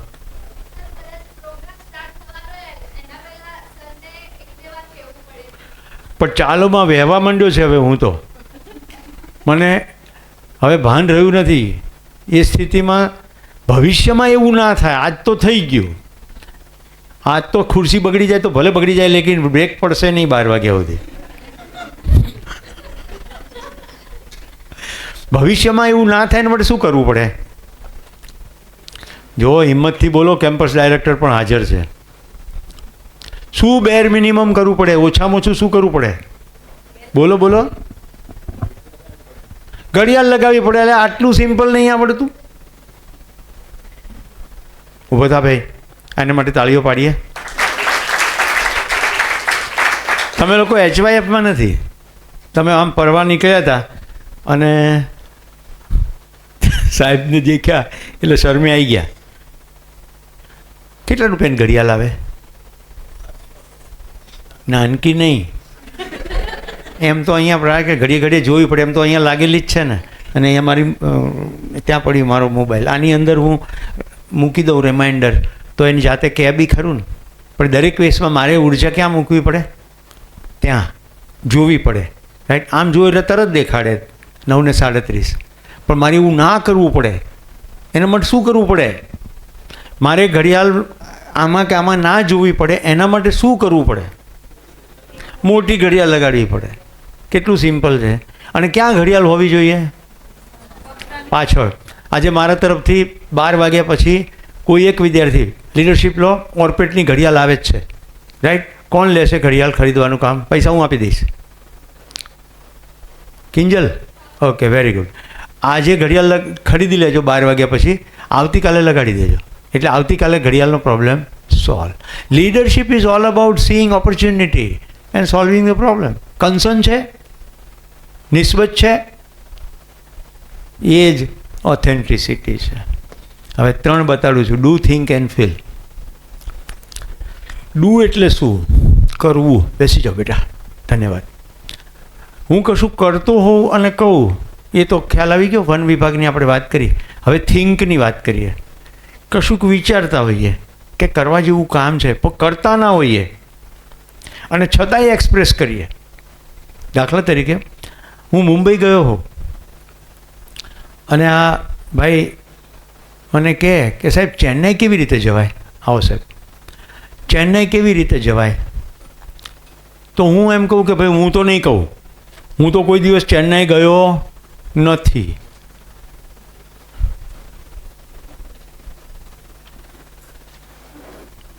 બેસો બેસો બેસો. રિસેસ પાડવી છે? અચ્છા, ઓકે, ફાઇન. આપણે હું આ એક લીટી પૂરી કરી દઉં. કોઈ વિચાર આવ્યો અને એની ઉપર કંઈક કામ કર્યું અને વિચારમાં દમ હોય, તો મેં શું ઉદાહરણ આપ્યું કે હું મુંબઈ ગયો છું અને તમે મને પ્રશ્ન પૂછો છો ચેન્નાઈ કેવી રીતે જવાય, તો હું કહું હું તો મુંબઈની વાત કરું ભાઈ, ચેન્નાઈની ના કરું. તો ખોટું પડે. કારણ કે ચેન્નાઈ કેવી રીતે જવાય IRCTCમાં ખબર પડી જાય, ગૂગલ મેપમાં ખબર પડી જાય, હા કે ના?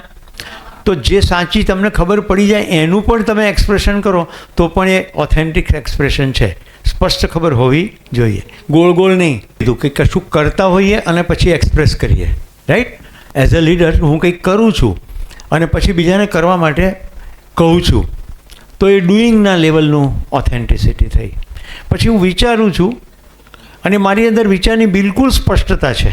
મેં હજી કર્યું નથી પણ સાચી સ્પષ્ટતા છે. મિત્રો, હું મેડિસિન નથી ભણ્યો, પણ તમારામાંથી કોઈને મેડિસિન ભણવું હોય અથવા મેડિસિનમાં કોલેજમાં ટોપ આવવું હોય તો હું તમને ટોપ લઈ દઉં, ટેકનોલોજી બતાડી દઉં. હું મેડિસિન નથી ભણ્યો. હું એમ કહું કે ના ના એન્જિનિયરિંગનું હોય તો બતાડું, મેડિસિનનું તો ના આપે. કારણ કે એ થોટ પ્રોસેસ છે. તમારી પાસે સિલેબસ ફિક્સ હોય, સમય ફિક્સ હોય, ખાલી પોતાની જાતને ઓર્ગેનાઇઝ કરી લો તો કોઈ પણ જગ્યાએ કોઈ પણ સ્ટડીમાં તમે ટોપ આવી શકો. એમાં કોઈ મોટી વાત નથી. થિંકિંગ લેવલની ખબર પડી ગઈ? જે લોકોને બગાસ આવે ને એને ઊંડા શ્વાસ લેવાના, રાઈટ. આવે મોડી રાતના ઉજાગરા હોય, સોશિયલ મીડિયામાં ક્યાં પ્રપોઝ કર્યું હોય, પછી રાહ જોતા હોઈએ કે આજ જવાબ આવે કાલ આવે. એમાં જવાબ આવી ગયો હોય તો અંદર ફુદુક ફુદુક થાય. પછી બીજે દિવસે પાછી દૂરથી આંખ મિલાઈ હોય, પછી ક્લાસમાં બગાસા આવે.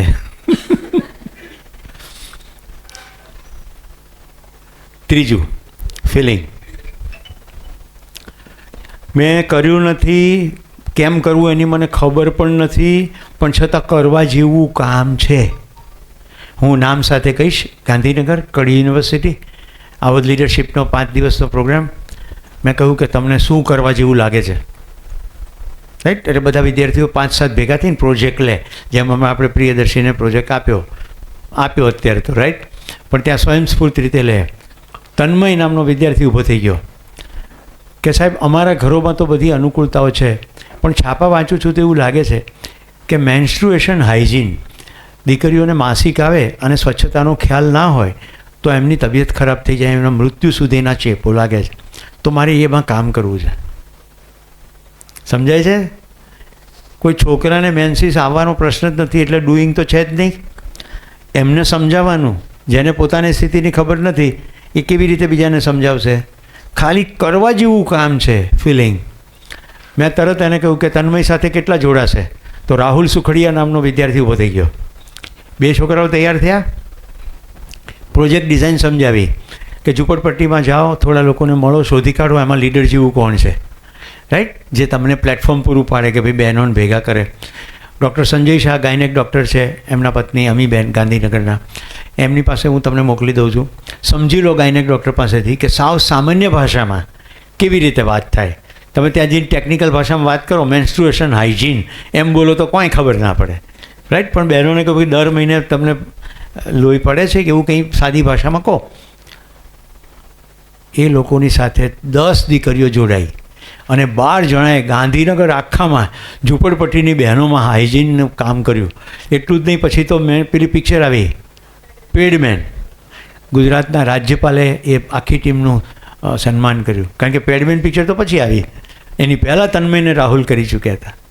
આજે હું એમના બંનેના નામ તમારી વચ્ચે લઉં છું તો તમારા મનની અંદર કડી યુનિવર્સિટીના 2 વિદ્યાર્થીઓ પડ્યા. આવતીકાલે કોઈ પ્રોગ્રામ આપણે કરીએ અને બંનેનો અહીંયા બોલાવો, હું બોલાવતો રહું છું જેમ હમણાં મેં નામ લીધા એ પ્રમાણે, તો કોઈકને કોઈક પોતાની જિંદગી શેર કરે અને શું પ્રોજેક્ટમાંથી પસાર થતા અનુભવો થયા કે તો એમાંથી નવા પ્રોજેક્ટ નીકળે, કરનારાઓને સફળતા મળે. આપણી વચ્ચે બેન બેઠા જ છે, સમય રહેશે તો એ કહેશે. આપણે બનાસકાંઠા અંતરિયાળમાં ઘણી બધી આદિવાસી કોલેજો શાળાઓ છે, કોલેજ નહીં, સોરી. એમાં સેમ્બલપાણી અંબાજી પાસે 12 કિલોમીટર દૂર બેનનો પ્રોજેક્ટ છે. એ આવનારા દિવસોમાં સેમ્બલપાણીની દીકરીઓને મેન્સ્ટ્રુએશન હાઇજીન શીખવશે. એટલું જ નહીં, એમને રેગ્યુલર પેડ મળે એની બધો પ્રબંધ કરશે અને રોટરી અંતર્ગત એ આખો પ્રોજેક્ટ થવાનો છે. હવે મને જ મેન્સીસ આવતું નથી, મને ખબર બી નથી, પણ હું એમની સાથે છું, કારણ કે આ કરવા જેવું કામ છે. ખ્યાલ આવે છે? હવે આપણી અંદર ઇન્ટેન્શનાલિટી હોય ને તો શું થાય? અમદાવાદની માનવ સાધના નામની સંસ્થા મને દર વર્ષે એમના વાર્ષિક કાર્યક્રમમાં આમંત્રણ આપે અને હું એમના તાલીમમાં પણ જાઉં અને વચ્ચે વચ્ચે કેટલાક પ્રોજેક્ટ વિશે વાત કરતા હોય તો એમણે મને મોકલ્યું માહિતી કે અમે આવું કરવા જઈ રહ્યા છીએ. મેં તરત દીપિકાબેનને મોકલ્યું, જો બધું સામેથી ખેંચાઈને આવી ગયું કે પેડ ક્યાંક બને છે, કેવી રીતે એ લોકો એનું હાઇજીન શીખવાડે છે. સમજાય છે? એક છોકરો, એનું નામ ગિરિરાજ કે યુવરાજ છે, એ રાજકોટની ગાડી એન્જિનિયરિંગ કોલેજમાં ટ્રેનિંગ પ્રોગ્રામ, પ્રિન્સિપાલે મને કીધું કે સાહેબ આ સૌથી ભરાડી છે અને આખા પ્રોગ્રામને ખેદાન મેદાન કરવાની ઇન્ટેન્સિટી રાખે એટલે અમે એને કોઈ પ્રોગ્રામમાં બોલાવતા નથી, પણ બાય ચાન્સ આવે સાહેબ સંભાળી લેજો. મેં કીધું તો બોલાવજો જ. જો આ 5 દિવસના અંતે યુવરાજ કે ગિરિરાજમાં ફેર ના પડે તો આપણે શિક્ષક કર્તવ્ય બંધ કરી દેવું. મિત્રો, આ બધા નામ સાથે એટલે કહી રહ્યો છું, તમે જો આ ત્રણેય લેવલમાં ઓથેન્ટિક હો તો તમારું એક્સપ્રેશન કયા લેવલનું આવે? એટલું પાવરફુલ એક્સપ્રેશન આવે. બેઠો ક્લાસમાં, એ કંઈ મિસચીફ કરે એ પહેલો ક્લાસ દરમિયાન તમે જેમ આમ એકાગ્રતા સાંભળો છો એ પણ સાંભળવા લાગ્યો. એમાં વળી કોઈક વિદ્યાર્થીને કંઈક પ્રશ્ન પૂછવાનું મન થયું અને મને જવાબ આપવાનો સ્કોપ મળી ગયો. મેં કીધું દાદાગીરી તો એને કહેવાય, રોડ ઉપર લોહી વહાવે એમાં નહીં, કોઈકના શરીરમાં લોહી વહાવીને જિંદગી બચાવે. બાકી મૂછો વળ દેવાથી કોઈ મર્દાનગી થતી નથી. બધી ડંફાસો મારો ને બીજાની છેડતી કરો. મરદ તો એને કહેવાય કે એની કોલેજની એક દીકરીની કોઈ આખા સિટીમાં છેડતી ના કરી શકે, એને મર્દાનગી કહેવાય. એને ટચ કરી ગયું એવું ઉતરી ગયું, ભરાડીમાંથી તો સુધરી ગયો, પણ કાર્યક્રમ પત્યા પછી મને કે હવે સાહેબ તમે મને કોઈ ચેલેન્જિંગ કામ આપો. તો 2 કે 3 મહિના પછી ભગતસિંહ સાહેબનો જન્મદિવસ આવતો હતો.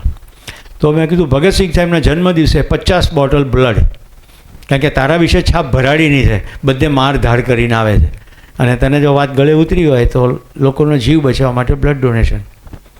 હવે સૌરાષ્ટ્રમાંથી આવે, કંઈ પહેલેથી કોમ્યુનિકેટ કર્યું નહીં, પણ એટલી મહેનત કરીને ગોઠવ્યું.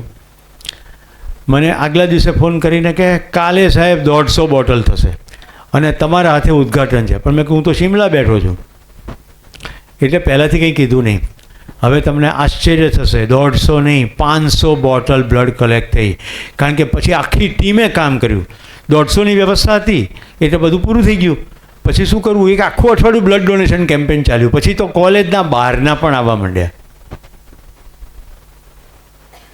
હું રેડક્રોસ સોસાયટીનો લાઈફ મેમ્બર છું, એટલે કહી શકું ઓથેન્ટિક સેલ્ફ એક્સપ્રેશન. ડોનેશન કરીએ તો કહેવાય. બેન હસો, એક તો પહેલી ખુરશીમાં બેસવું અને ચહેરો હસતો નહીં રાખવો, એનો મતલબ શિક્ષકની છાતી ઉપર સગડી સળગાવી.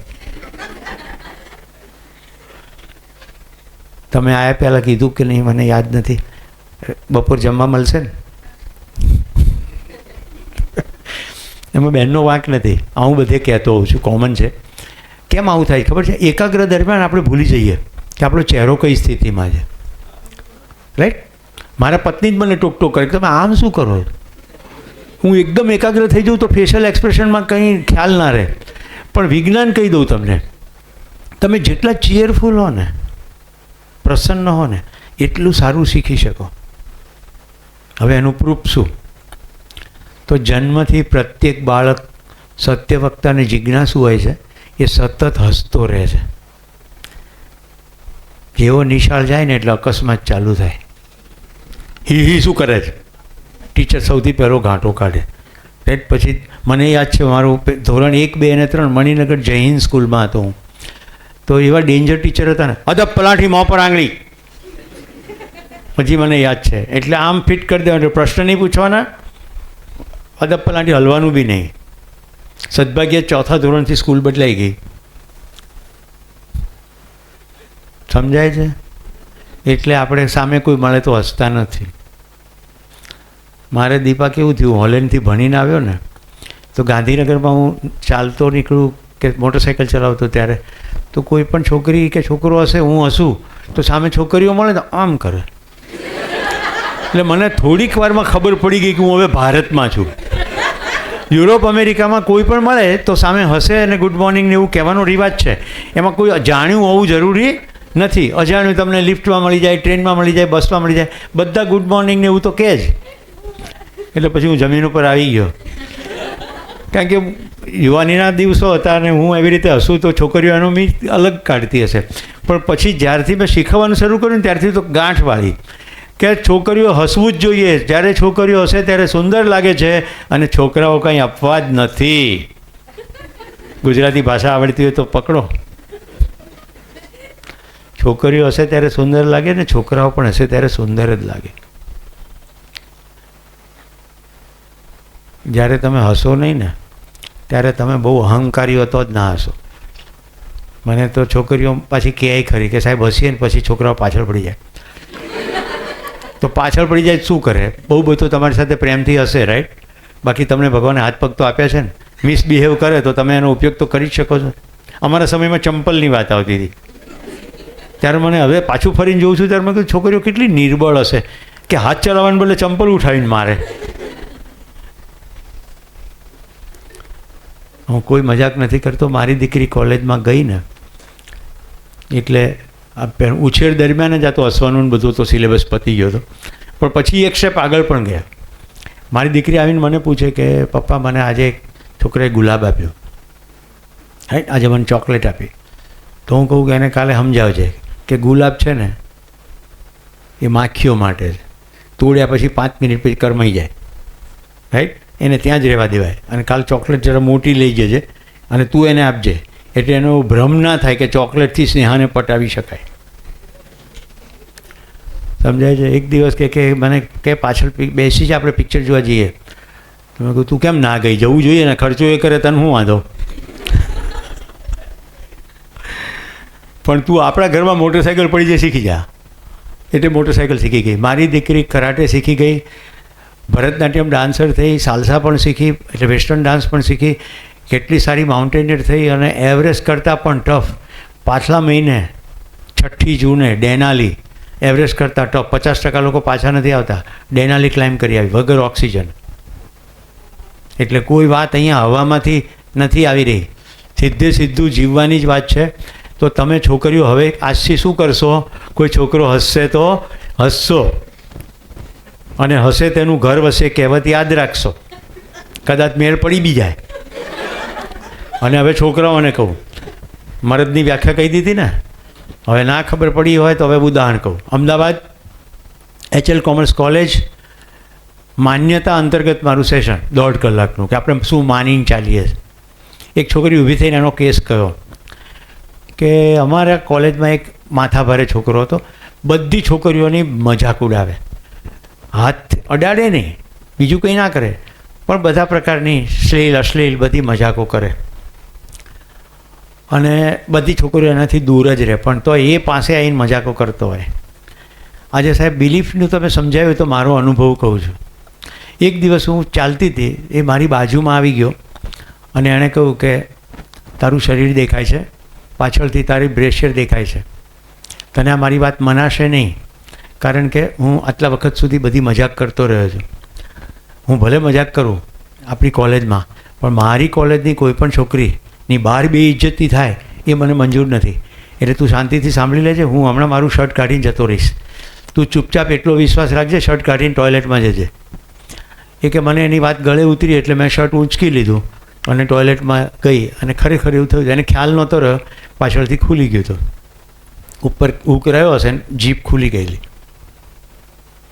બીજે દિવસે છોકરીએ આખી કોલેજમાં રિસેસમાં બધાને ભેગા કર્યા અને છોકરાને રાખડી બાંધી અને એને કહ્યું કે આ છોકરાના અંદર જે ક્વોલિટી છે એની મને ખબર પડી.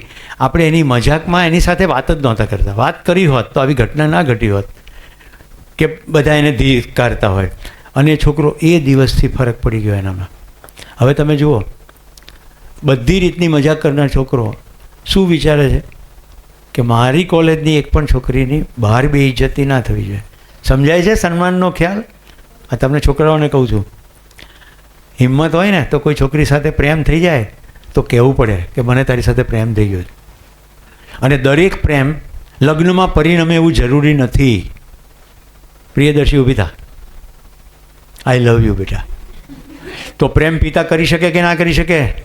બેટા કહું છું તો પ્રેમ બહેનને પણ થાય, ભાઈને પણ થાય, માતાને થાય, મિત્રને થાય.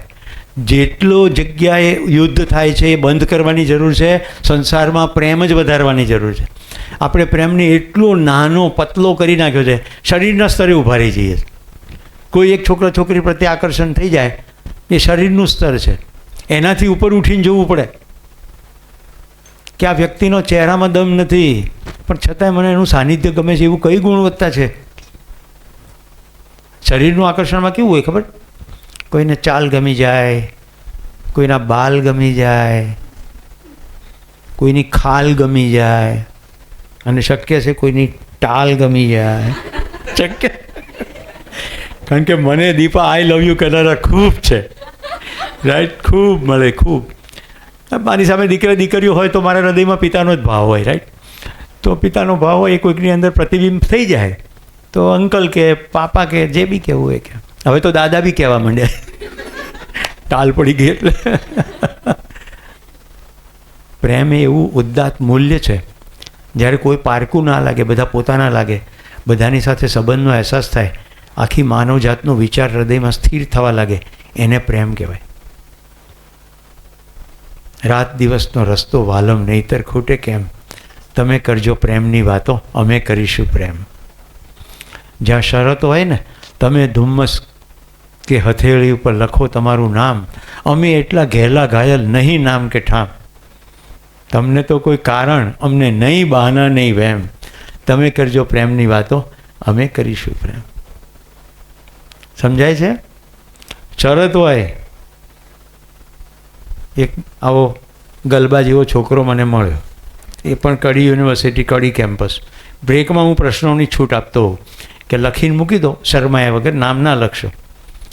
પણ એ તો કે હું લખું નહીં, મારે સીધી વાત કરી. મેં કહ્યું શું સાહેબ, હું કેટલી કેર કરું પણ માનતી જ નથી. મેં કહું તું જે કેર કરે છે એનું એક ઉદાહરણ આપ. તો કે અમદાવાદ મણિનગરથી આવું, મેગી બનાવીને લાવું એના માટે, કારણ કે એને મેગી બહુ ભાવે. અને કેર કરી કહેવાય કે પેલાની સ્વાસ્થ્યમાં નુકસાન પહોંચાડ્યું કહેવાય? એક તો મેગી મેંદામાંથી બને, મણિનગર અમદાવાદથી કેડી કડી પહોંચે એટલે 2 કલાકનું ટ્રાવેલ આઈસ્ક્રીમ જેવી થઈ ગઈ હોય. અને મેગી 2 મિનિટમાં બની જાય એટલે એને પહેલાં ખૂબ ઉકાળી હોય, કૂક કરેલી જ હોય, એટલે પોષક તત્વો તો બધા ખતમ જ હોય. મસાલા નાખ્યા હોય, એન્ઝાઇમ નાખ્યા હોય, આજીનો મોટું જેવું રસાયણ નાખ્યું હોય જેથી સ્વાદિષ્ટ લાગે. આ કેર કરી કહેવાય કે નુકસાન કર્યું કહેવાય? મેં કીધું ગાંડા, તું કોઈ કેર કરતો નથી, તું ભ્રમમાં છે, તું એ પ્રેમમાં નથી, વેમમાં છે. પેલીને ખુશ કરવાનું, જે પ્રેમ કરતું હોય તો સામેવાળાને કલ્યાણનો વિચાર કરે ને. એ કે મેગી લાવજે તો કે નહીં લાવું, ફળગા પેલા ચણા લાવીશ, ખાવા હોય ખાજે, નહીં તો તેલ લેવા જા.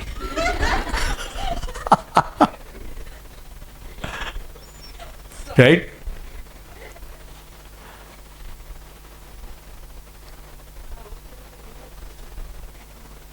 કેટલા મજા પડી રહી છે. આને કહેવાય ટ્યુનિંગ. લીડરશિપ બી શીખવાડી દીધી, ટ્યુનિંગ બી થઈ ગયું, ભાષા પકડાવા માંડી. સિમ્પલ છે ને કે અઘરું છે? લીડરશિપ અઘરી નથી. તો આપણે 2 તત્વો જોયા. કિંજલ કેટલા વાગે બ્રેક પાડવાનો છે? Bio break. કારણ કે મેં કહી તો દીધું પણ કંઈ ખુરશી બગાડાય થોડી. કોલેજવાળા મને કાલથી બોલાવે જ નહીં. મિહિરભાઈ આમ જતા હોય, હું આમથી નીકળું તો રસ્તો બદલી નાખે કે ભાઈ આ ભાઈને જોખમ ના લેવાય. કેટલા વાગે બ્રેક પાડવાનો છે? હે? 10:15. ઠીક છે. તો આપણી પાસે હજી એક ડાયમેન્શન છે, ત્રીજું, વેલ્યુ ક્રિએશન. હું સેલ્ફ એક્સપ્રેસ કરું, હું ઓથેન્ટિક પણ હોઉં, પણ મારા એક્સપ્રેશનથી જો તમારી જિંદગીમાં કોઈ વેલ્યુ ક્રિએટ ના થાય તો તમે મને ફોલો કરો ખરા? હવે હું તમને પૂછવા માગું છું, આપણે લગભગ 8:30 શરૂ કર્યું છે, 1.5 કલાક થયો. કેટલાની જિંદગીમાં 1.5 કલાક મારા એક્સપ્રેશનથી કોઈક પ્રકારની વેલ્યુ ક્રિએટ થઈ એવું લાગે છે? કંઈ સમજણ પડી, કંઈ સ્પષ્ટતા થઈ, કોઈ ભ્રમ દૂર થયો એવું લાગે છે? આ દીપાબેન નહીં થતું એટલે એમનો હાથ ઉપર ના થયો. તો વેલ્યુ ક્રિએશન થઈ. જો વેલ્યુ ક્રિએશન થઈ તો હવે પછી જે 12 વાગ્યા સુધી ક્લાસ ચાલશે અને પછી આપણે ગૂગલ મીટ પર મળવાના છીએ, રાઈટ? એ પણ તમને કહું શું કામ છે. મારે જે મિહિરભાઈએ જે હૂંફાળો આવકાર આપ્યો ને સતીશભાઈ બધી મને વાત કરી, તો મેં કીધું આવા જો બાળકો હોય તો છોડી ના દેવાય. મારી પૂરી તૈયારી છે શીખવવાની કે 12 વાગ્યા પછી તો જતા રહે, તો મેં કીધું આપણે ઝૂમ પર અથવા ગૂગલ પર કરીએ. એટલે આપણે બપોર પછી પણ સેશન છે. એટલે તમે 2 ફૂલ દિવસોમાં જેટલું પ્રોમિસ કરવામાં આવ્યું છે કિંજલ દ્વારા એ બધી વસ્તુ લઈ લઈશું આપણે. કેટલા લોકો બપોર પછી પાક્કું જોડાશે? મારી શરત છે એમાં પણ, જો કોઈ શારીરિક તકલીફ ના હોય અને કોઈ પારિવારિક તકલીફ ના હોય તો ખાતા પ્રોગ્રામ એટેન્ડ કરશો નહીં. તમે ખાઈ લેજો પહેલાં. તમારું પૂર્ણ ફોકસ, કારણ કે 2 કલાક કન્ટિન્યુઅસ સત્ર છે, તો 2 કલાક પૂર્ણ ફોકસથી તમે ભાગ લેવાનો, રાઈટ? હમણાં આપણે 10:15 વિરામ લઈએ. એ વખતે તમને કોઈ પણ મૂંઝવતો પ્રશ્ન, કોઈ પણ લીડરશિપનો હોય કે ના હોય, જિંદગીનો કોઈ પણ મૂંઝવતો પ્રશ્ન નામ લખ્યા વગર અથવા નામની સાથે, તમે નામ લખશો ને તો પણ હું તમારું નામ બોલીશ નહીં. ફરક એટલો પડશે કે તમારું નામ મને ખબર હશે તો હું તમારી સાથે 1 to 1 વાત કરવા માટે તમને સંદેશ પહોંચાડીશ, પછી આગળ વાત થઈ શકે. તો અહીંયા છોડી દેજો, ઓકે? કેમ એમ? તમે પોતાનામાં સ્વસ્થ ના હો, ખુશ ના હો તો શું લીડ કરશો? કૂતરું ખેંચે ગામ ભણીને શિયાળ ખેંચે સીમ ભણી. ખ્યાલ આવે છે? તમે આમ સૂટ બૂટ પહેરીને આવો પણ અંદર ટીબી હોય અથવા પેટ સરખું રહેતું, પેટમાં દુખાવો થતો હોય, માથું દુખતું હોય, શરીર દુખતું હોય, કોઈ પ્રકારની એવી બીમારી હોય કે તમે સતત એમાં તમારું ધ્યાન ખેંચાતું હોય, લીડ કરી શકશો? નહીં કરી શકો એવું તો છે જ નહીં. આપણે એવા ઉદાહરણો પણ જોવાના છીએ. પણ પહેલો અવરોધ આવીને એવું ઊભો રહેશે. આ ખ્યાલ આવે છે ને?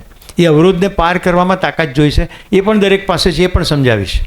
પણ બેર મિનિમમ આપણે ભોજન કરતાં કરતાં એટેન્ડ કરીશું નહીં અને પોતાના તમામ પ્રશ્નોમાંથી મુક્ત થઈને ભાગ લઈશું. હું તમને એવી ગેરંટી જરૂર આપું છું, જેના મને જવાબ આવડતા હશે અને જેની ઉપર ચાલી શકાશે એવા જ જવાબ આપીશ. મારો કોઈ એજન્ડા તમને ઇમ્પ્રેસ કરવાનો છે નહીં, કારણ કે તમે કાલ ઉઠીને મારી સામે ફરી આવવાના. ઓકે, અને આપણે લાંબુ જ કરવું છે.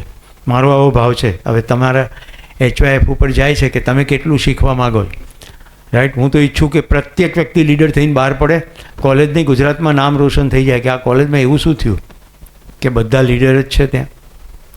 રાઈટ, શક્ય છે, અશક્ય નથી. મેં જે લોકોના નામ લીધા, મારી એક દીકરીનું નામ છે તૃષ્ણા પ્રજાપતિ. એના ઉદાહરણમાં આ કોન્સેપ્ટ સમજાવું. તૃષ્ણા પ્રજાપતિ 2016માં આવેલી. કાકા તમે એને મળ્યા છો. તૃષ્ણા પ્રજાપતિ અંબાજી પાસે આદિવાસી પટ્ટીમાં કામ કરે છે. મૂળ માકડી ગામની છે, સાબરકાંઠામાં. નર્સિંગની વિદ્યાર્થીની અને 2016 ઓક્ટોબરની બેચમાં આવી. એણે કીધું કે મને સાહેબ દેખાઈ ગયું, જેમ ખાલી ખુરશીની વાત થઈ ને, મને દેખાઈ ગયું. શું દેખાઈ ગયું? આદિવાસી પટ્ટીમાં શિક્ષણના મોટા પ્રશ્નો છે, સ્વાસ્થ્યના મોટા પ્રશ્નો છે. શું કરીશ બેટા? તો કે પહેલાં તો હું નોકરી શોધી લઈશ, એટલે મારું એક સ્ટેબિલિટી આવી જાય અને પછી હું શિક્ષણમાં લાગવાની છું. એ પટ્ટીમાં શિક્ષણ માટે કામ કરીશ. આજે 10 વર્ષ થઈ ગયા મિત્રો. એના દરેક પ્રોજેક્ટમાં હું ખભે ખભા મિલાવીને કામ કરું છું. ફિઝિકલી જઈ નથી શકતો, પણ સાદું કહું, હમણાં નર્સિંગ હોસ્પિટલમાં જ્યાં નર્સિંગનું કામ કરે છે ત્યાં પેલું નવું બાળક જન્મે એને ઇન્ક્યુબેટર જોઈએ, તો એ જગ્યાએ ઇન્ક્યુબેટર હતું નહીં. એને મને ખાલી મેસેજ કર્યો. મેં કેનેડાના 2 મિત્રો મને કહી રાખ્યું હતું કે ક્યાંક આંગળી ચીંધવા જેવું હોય તો અમને કહેજો. એક મેસેજ ત્યાં કર્યો, ઇન્ક્યુબેટર આવી ગયું. એ આખી આદિવાસી પટ્ટીમાં બાળકોના પુસ્તકો, ચોપડા, કપડાં, બૂટ, આવી બધી જ વસ્તુઓના પ્રોજેક્ટ 1 by 1 કરે કે આજે 3 શાળામાં પુસ્તકો. મારી જેવા કેટલાય મિત્રો છે જેને ફિનાન્શિયલી સપોર્ટ કરે. એ પોતે એના નર્સિંગમાંથી જે કંઈ સેલેરીમાં બચાવ કરે એમાંથી એ ખર્ચે. એના પતિ કલ્પેશ પ્રજાપતિ, એ કોઈ નજીકની શાળામાં પ્રિન્સિપાલ છે. પછી એને દીકરો જન્મ્યો, એનું નામ વેદ. 3 જણા સાથે મળીને પ્રોજેક્ટ કરે. એટલે જ્યાં વિતરણ કરવા જાય ને ત્યાં 3ના ફોટા સાથે હોય. મેં કીધું વેદના હાથે કેમ અપાવે છે? તો કે એની અંદર સંસ્કાર પડી જાય ને આપવાનો, એટલે એના હાથે વિતરણ કરાવે. તમને એ તો ખ્યાલ આવ્યો છે હું બધાના નામ ને પરિવારના નામ સાથે ક્યારે બોલતો હોઈશ? એ મારી જિંદગીનું અંગ છે. તૃષ્ણા મારા શરીરમાંથી ભલે નથી આવી, પણ દીકરી મારી જ છે. કારણ કે જે વિચાર એણે પકડ્યો છે, તો હું રૂબરૂ ત્યાં ન જઈ શકું, પણ કામ થઈ રહ્યું છે. તો હવે જુઓ, તમે બધા લીડર છો એમ માનીને કહી રહ્યો છું, ક્રિએશન ઓફ વેલ્યુ. તમે એઝ અ લીડર એવું કોઈના જિંદગીમાં ફરક પાડો, એવી વેલ્યુ ક્રિએટ કરો કે એ પણ ઓથેન્ટિક થઈ જાય અને એ બીજા લીડર તૈયાર કરે. તો એ મારા લીડરશિપ પ્રોગ્રામમાં એ તૈયાર થઈ એના પતિને એને એનરોલ કરી નાખ્યો.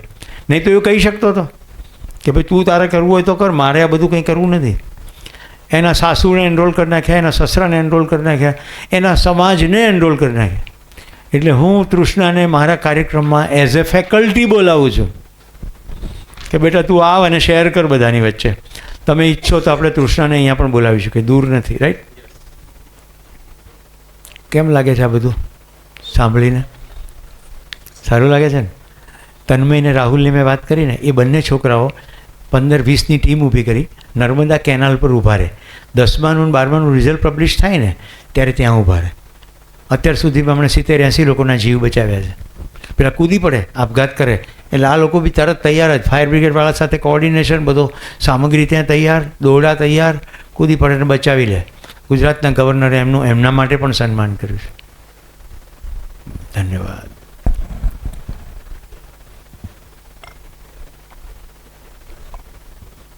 આ શું છે? ખોટો જવાબ. બીજો શું જવાબ હોઈ શકે? અડધો ગ્લાસ તો એ તો પાણી જ થયું ને. તાકાત લગાડો તમારી. આંખોમાં તો પાણી દેખાય છે, સમજણમાં શું આવે છે? બોલો. મેં પકડ્યું છે એમ નહીં, આ શું છે એમ પૂછ્યું. આંખોમાં તો પાણીનો અડધો ગ્લાસ છે. રાઈટ? સમજાય છે શું? એમનું નામ મંત્ર છે. મંત્રએ ઊભા થઈને મને પાણીનો ગ્લાસ આપ્યો. આંખોમાં તો ગ્લાસ દેખાય છે, તમને સમજણમાં શું આવે છે? ભાવ, લાગણી, પ્રેમ, કાળજી દેખાય છે? કેટલાને દેખાય છે? તો પહેલાં તો ગ્લાસ જ દેખાય છે. તો આપણી અંદર આ તાકાત છે જે આંખોમાં નથી દેખાતું એવું દેખવાની તાકાત છે. જો તમને નથી દેખાતું અત્યારે દેખાડું. આપણે અત્યારે બધા આપણી જિંદગીમાં જ્યાં પણ છીએ, જેવા પણ છીએ અને આપણી પાસે જે કંઈ છે એ બધા માટે હજારો ગુરુઓ પ્રત્યે આપણી કૃતજ્ઞતા હોવી જોઈએ. દેખાય છે? હજારો ગુરુઓ કીધા, ખાલી શિક્ષણના જ નહીં. હવે આઈન્સ્ટાઈને ગતિનો નિયમ શોધી કાઢ્યો કે ન્યૂટને શોધી કાઢ્યો. ગુરુ થયો કે નહીં? ગુરુત્વાકર્ષણનો નિયમ ખબર પડી, એના અંતર્ગત આપણે કેટલું બધું કામ કરીએ છીએ. આ મકાન ટકી રહેશે એનું કારણ શું છે? ગુરુત્વાકર્ષણનો નિયમ. હા કે ના? આની અંદર સ્લેબ હોય, એમાં રિન્ફોર્સમેન્ટ હોય. હું તો સિવિલ એન્જિનિયરિંગ ભણ્યો છું. તો ગુરુત્વાકર્ષણના નિયમ અંતર્ગત આ સ્લેબ નીચે પડવાની કોશિશ કરે. તો જ્યારે ડિઝાઇન કરવામાં આવે ત્યારે સળિયાનો કેટલો ડાયામીટર રાખવો, એ કેટલું સ્લેબનું વજન હશે અને કેવી રીતે ઝીલશે એને અનુરૂપ ગણતરી થાય. તો નિયમ ખબર પડી. આપણે મલ્ટી સ્ટોરી બનાવીએ, 100 માળના મકાનો બનાવીએ છીએ. હા કે ના? ગણતરી કરતાં આવડે એટલે લિફ્ટ બનાવીએ, ઉપર ચડી જઈએ. એટલી હદે ગણતરી કરતાં આવડી ગઈ કે ચંદ્ર ઉપર પરફેક્ટ પહોંચી ગયા અને દાળ ભાત શાક ખાઈને પાછા આવતા રહ્યા. હમણાં આપણે એક બેન હલવાના હતા, ખબર છે? કોણ એ બેનનું નામ કોને ખબર છે જે આ સ્પેસમાં હલવાઈ ગયા હતા? સુનીતાબેન, રાઈટ? પછી આવી ગયા કે નહીં પાછા? તો ન્યૂટનનો આભાર માનવો પડે કે નહીં?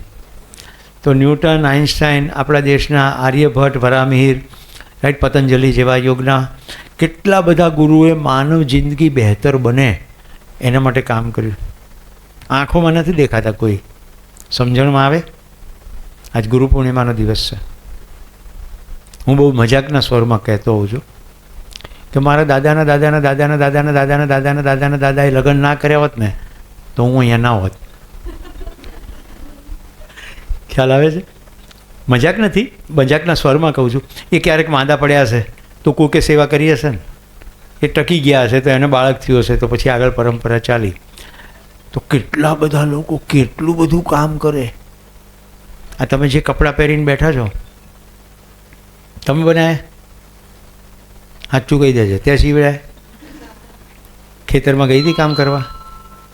તમે ટાંકા લીધા? તો કોઈ કે કપાસના ખેતરમાં કામ કર્યું, ટેરિકોટન હોય તો ફેક્ટરીમાં કામ કર્યું, પછી એની પર પ્રોસેસ થયો, ફાઇબર બન્યા, વણાયું, કપડું બન્યું, સ્ટીચ થયું. કદાચ તમે જો સીવડાવ્યા હશે તો દરજીએ તમને સીવી આપ્યા. આ બટન જે લટકે છે બધા, કોઈ કે પ્લાસ્ટિકની ફેક્ટરીમાં કામ કર્યું, બટન પાડ્યું. કેટલાય મહેનત પછી તમને શર્ટ મળ્યું.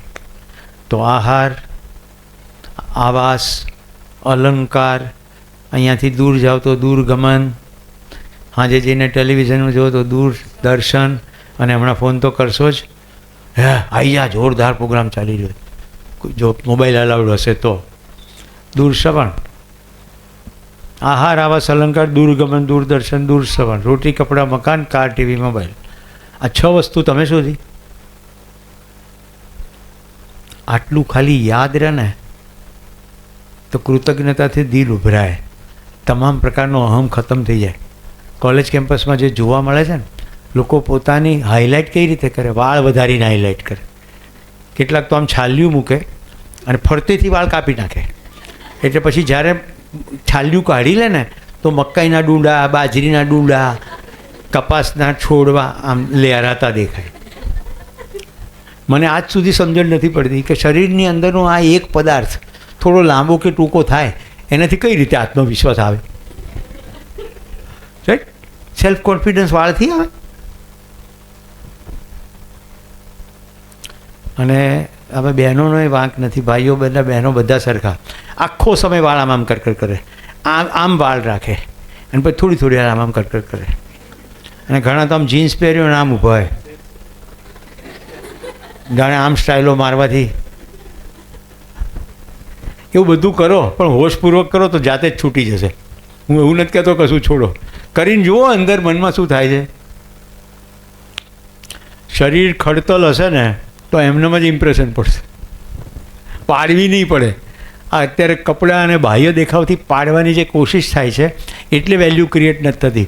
તો મેં જેના નામ લીધા ક્રિએશન ઓફ વેલ્યુ, એમના જીવનમાં કશોક ફરક પડ્યો તો એમણે ફોલો કર્યા. હવે ત્રણેય વસ્તુ જોઈએ અને ગુજરાતી અને હિન્દીમાં એનું અનુવાદ કરીને કહું છું. અંગ્રેજીમાં ઓરિજિનલ વ્યાખ્યા આવી છે, authentic self expression which creates value અથવા that creates value is leadership. નેતૃત્વ શું છે? એવી અધિકૃત અભિવ્યક્તિ જે અન્યના જીવનમાં કોઈ મૂલ્ય પ્રદાન કરે. ऐसी अधिकृत अभिव्यक्ति जो किसी की जिंदगी में कोई मूल्य प्रदान करे उसी को नेतृत्व कहते हैं. હવે આ ફંડામેન્ટલ થઈ ગયું, થોડું ડિટેલિંગ પણ કર્યું. હવે તમને આમાં માસ્ટરી મેળવવી હોય ને તો 7 માસ્ટરી છે. એક લીડર તરીકે માસ્ટરી મેળવવી છે. સૌથી પહેલી પર્સનલ માસ્ટરી. તમે તમારી જાતને પથારીમાંથી ટાણાસર બહાર કાઢી શકો ને તો એ પર્સનલ માસ્ટરી. તમે નક્કી કર્યું કે આજે સાંજે 7 થી 8 ચોપડી વાંચવી છે. ભાઈબંધ કે બહેનપણી આવીને કહે કે આજ તો 9 થી 12માં પિક્ચર જોવું છે. ના હો, 8 વાગ્યા પછી અમારે ડિનર છે, ઘરમાં અમારે પરિવાર સાથે મીટિંગ નક્કી થયેલી છે. ના પાડવાની તૈયારી. ગમે એવા પ્રલોભન સામે ટકી રહેવાનું. તો એ થઈ ગઈ પર્સનલ માસ્ટરી. પછી પર્સનલ માસ્ટરી પણ બીજાની સાથે વહીવટ કરવાનો ને, ઇન્ટરપર્સનલ માસ્ટરી. જગત સેમ રહેતું નથી, ચેન્જ માસ્ટરી. બધા કેટલાય કામો કરવાના હોય, ઘરે સંભાળવાનું, પ્રોજેક્ટે કરવાના, ભણવાનું બી ખરું, કેટલું બધું. તો બધું બેલેન્સ કરવાનું, એટલે બેલેન્સ માસ્ટરી. આવું બધું કરતાં કરતાં શાંતિથી ઘરે બેઠા હોઈએ ચા પીતા પીતા અને વિચાર આવે જિંદગીમાં શું ચાલી રહ્યું છે, સમાજમાં શું ચાલી રહ્યું છે, મારી શું સ્થિતિ છે, એને કહેવાય બીઈંગ માસ્ટરી. બીઈંગ, હોવાપણું, કરવાપણામાંથી ફ્રી થયા, બીઈંગ માસ્ટરી. પછી જેટલી માસ્ટરી નક્કી કરી એ બધી જિંદગીમાં અમલમાં મૂકવી પડે ને. જેમ કે પર્સનલ માસ્ટરી, વાંચવાનો શોખ કેળવી લીધો, પણ વાંચીએ તો ફાયદો થાય ને. Action mastery. આ દરેકે દરેક માસ્ટરી ઉપર એક સેશન થાય. હવે તમને થોડું પ્રલોભન આપી દઉં છું. આજે યુનિવર્સિટીનું વારંવાર નામ લઉં છું. હું 3 વાર ગયો છું એમને. મારી ડેટ મેચ થાય ત્યારે હું જાઉં. હિમાલય 7 દિવસનો મનાલી કુલુની અંદર કેમ્પિંગનો પ્રોગ્રામ, રોજ એક માસ્ટરી. 7 દિવસ કેમ્પ સાઇટ, જતા આવતા 1.5 દિવસ બે બાજુ. એ એવા વિદ્યાર્થીઓ માટે જેમણે પહેલાં લીડરશિપનો પ્રોગ્રામ અહીંયા કર્યો હોય, કડીમાં પ્રોજેક્ટ કર્યા હોય સફળતાપૂર્વક, એમની એટેન્ડન્સ નિયમ પ્રમાણે, યુનિવર્સિટીના નિયમ પ્રમાણે બરાબર હોય, એના મેન્ટર તરફથી એની ચાલચલકલ વિશે કહેવામાં આવે કે આ છોકરો વ્યવસ્થિત છે કે છોકરી વ્યવસ્થિત છે. એ જ મારા પ્રોગ્રામમાં આવે. ખાલી 40 લઈ જાઉં. તમને કહી રાખો, તમને કોઈ રસ હોય તો આપણે જાસોરે નજીક છે, આબુય નજીક છે, વધારે દૂર ના જવું હોય તો અહીંયા આપણે લીડરશિપનો પ્રોગ્રામ આવો જંગલમાં કરી શકીશું. પણ કન્ડિશન્સ એપ્લાય. કામ કરવું પડે, પ્રોજેક્ટ કરવા પડે, દમદાર લાવો. મિહિરભાઈને એમ થઈ જાય કે સુરેશભાઈ તમને બોલાવે ગાંધીનગરથી, લેખે લાગ્યું છે તો મને કામને શીખવવાની મજા આવે. રાઈટ? તો હવે આપણે અહીંયા વિરામ લઈએ છીએ. ચા પીવો, પાણી પીવો, કોફી પીવો, કશું ના મળે તો ખાલી એમને પાછા આવો.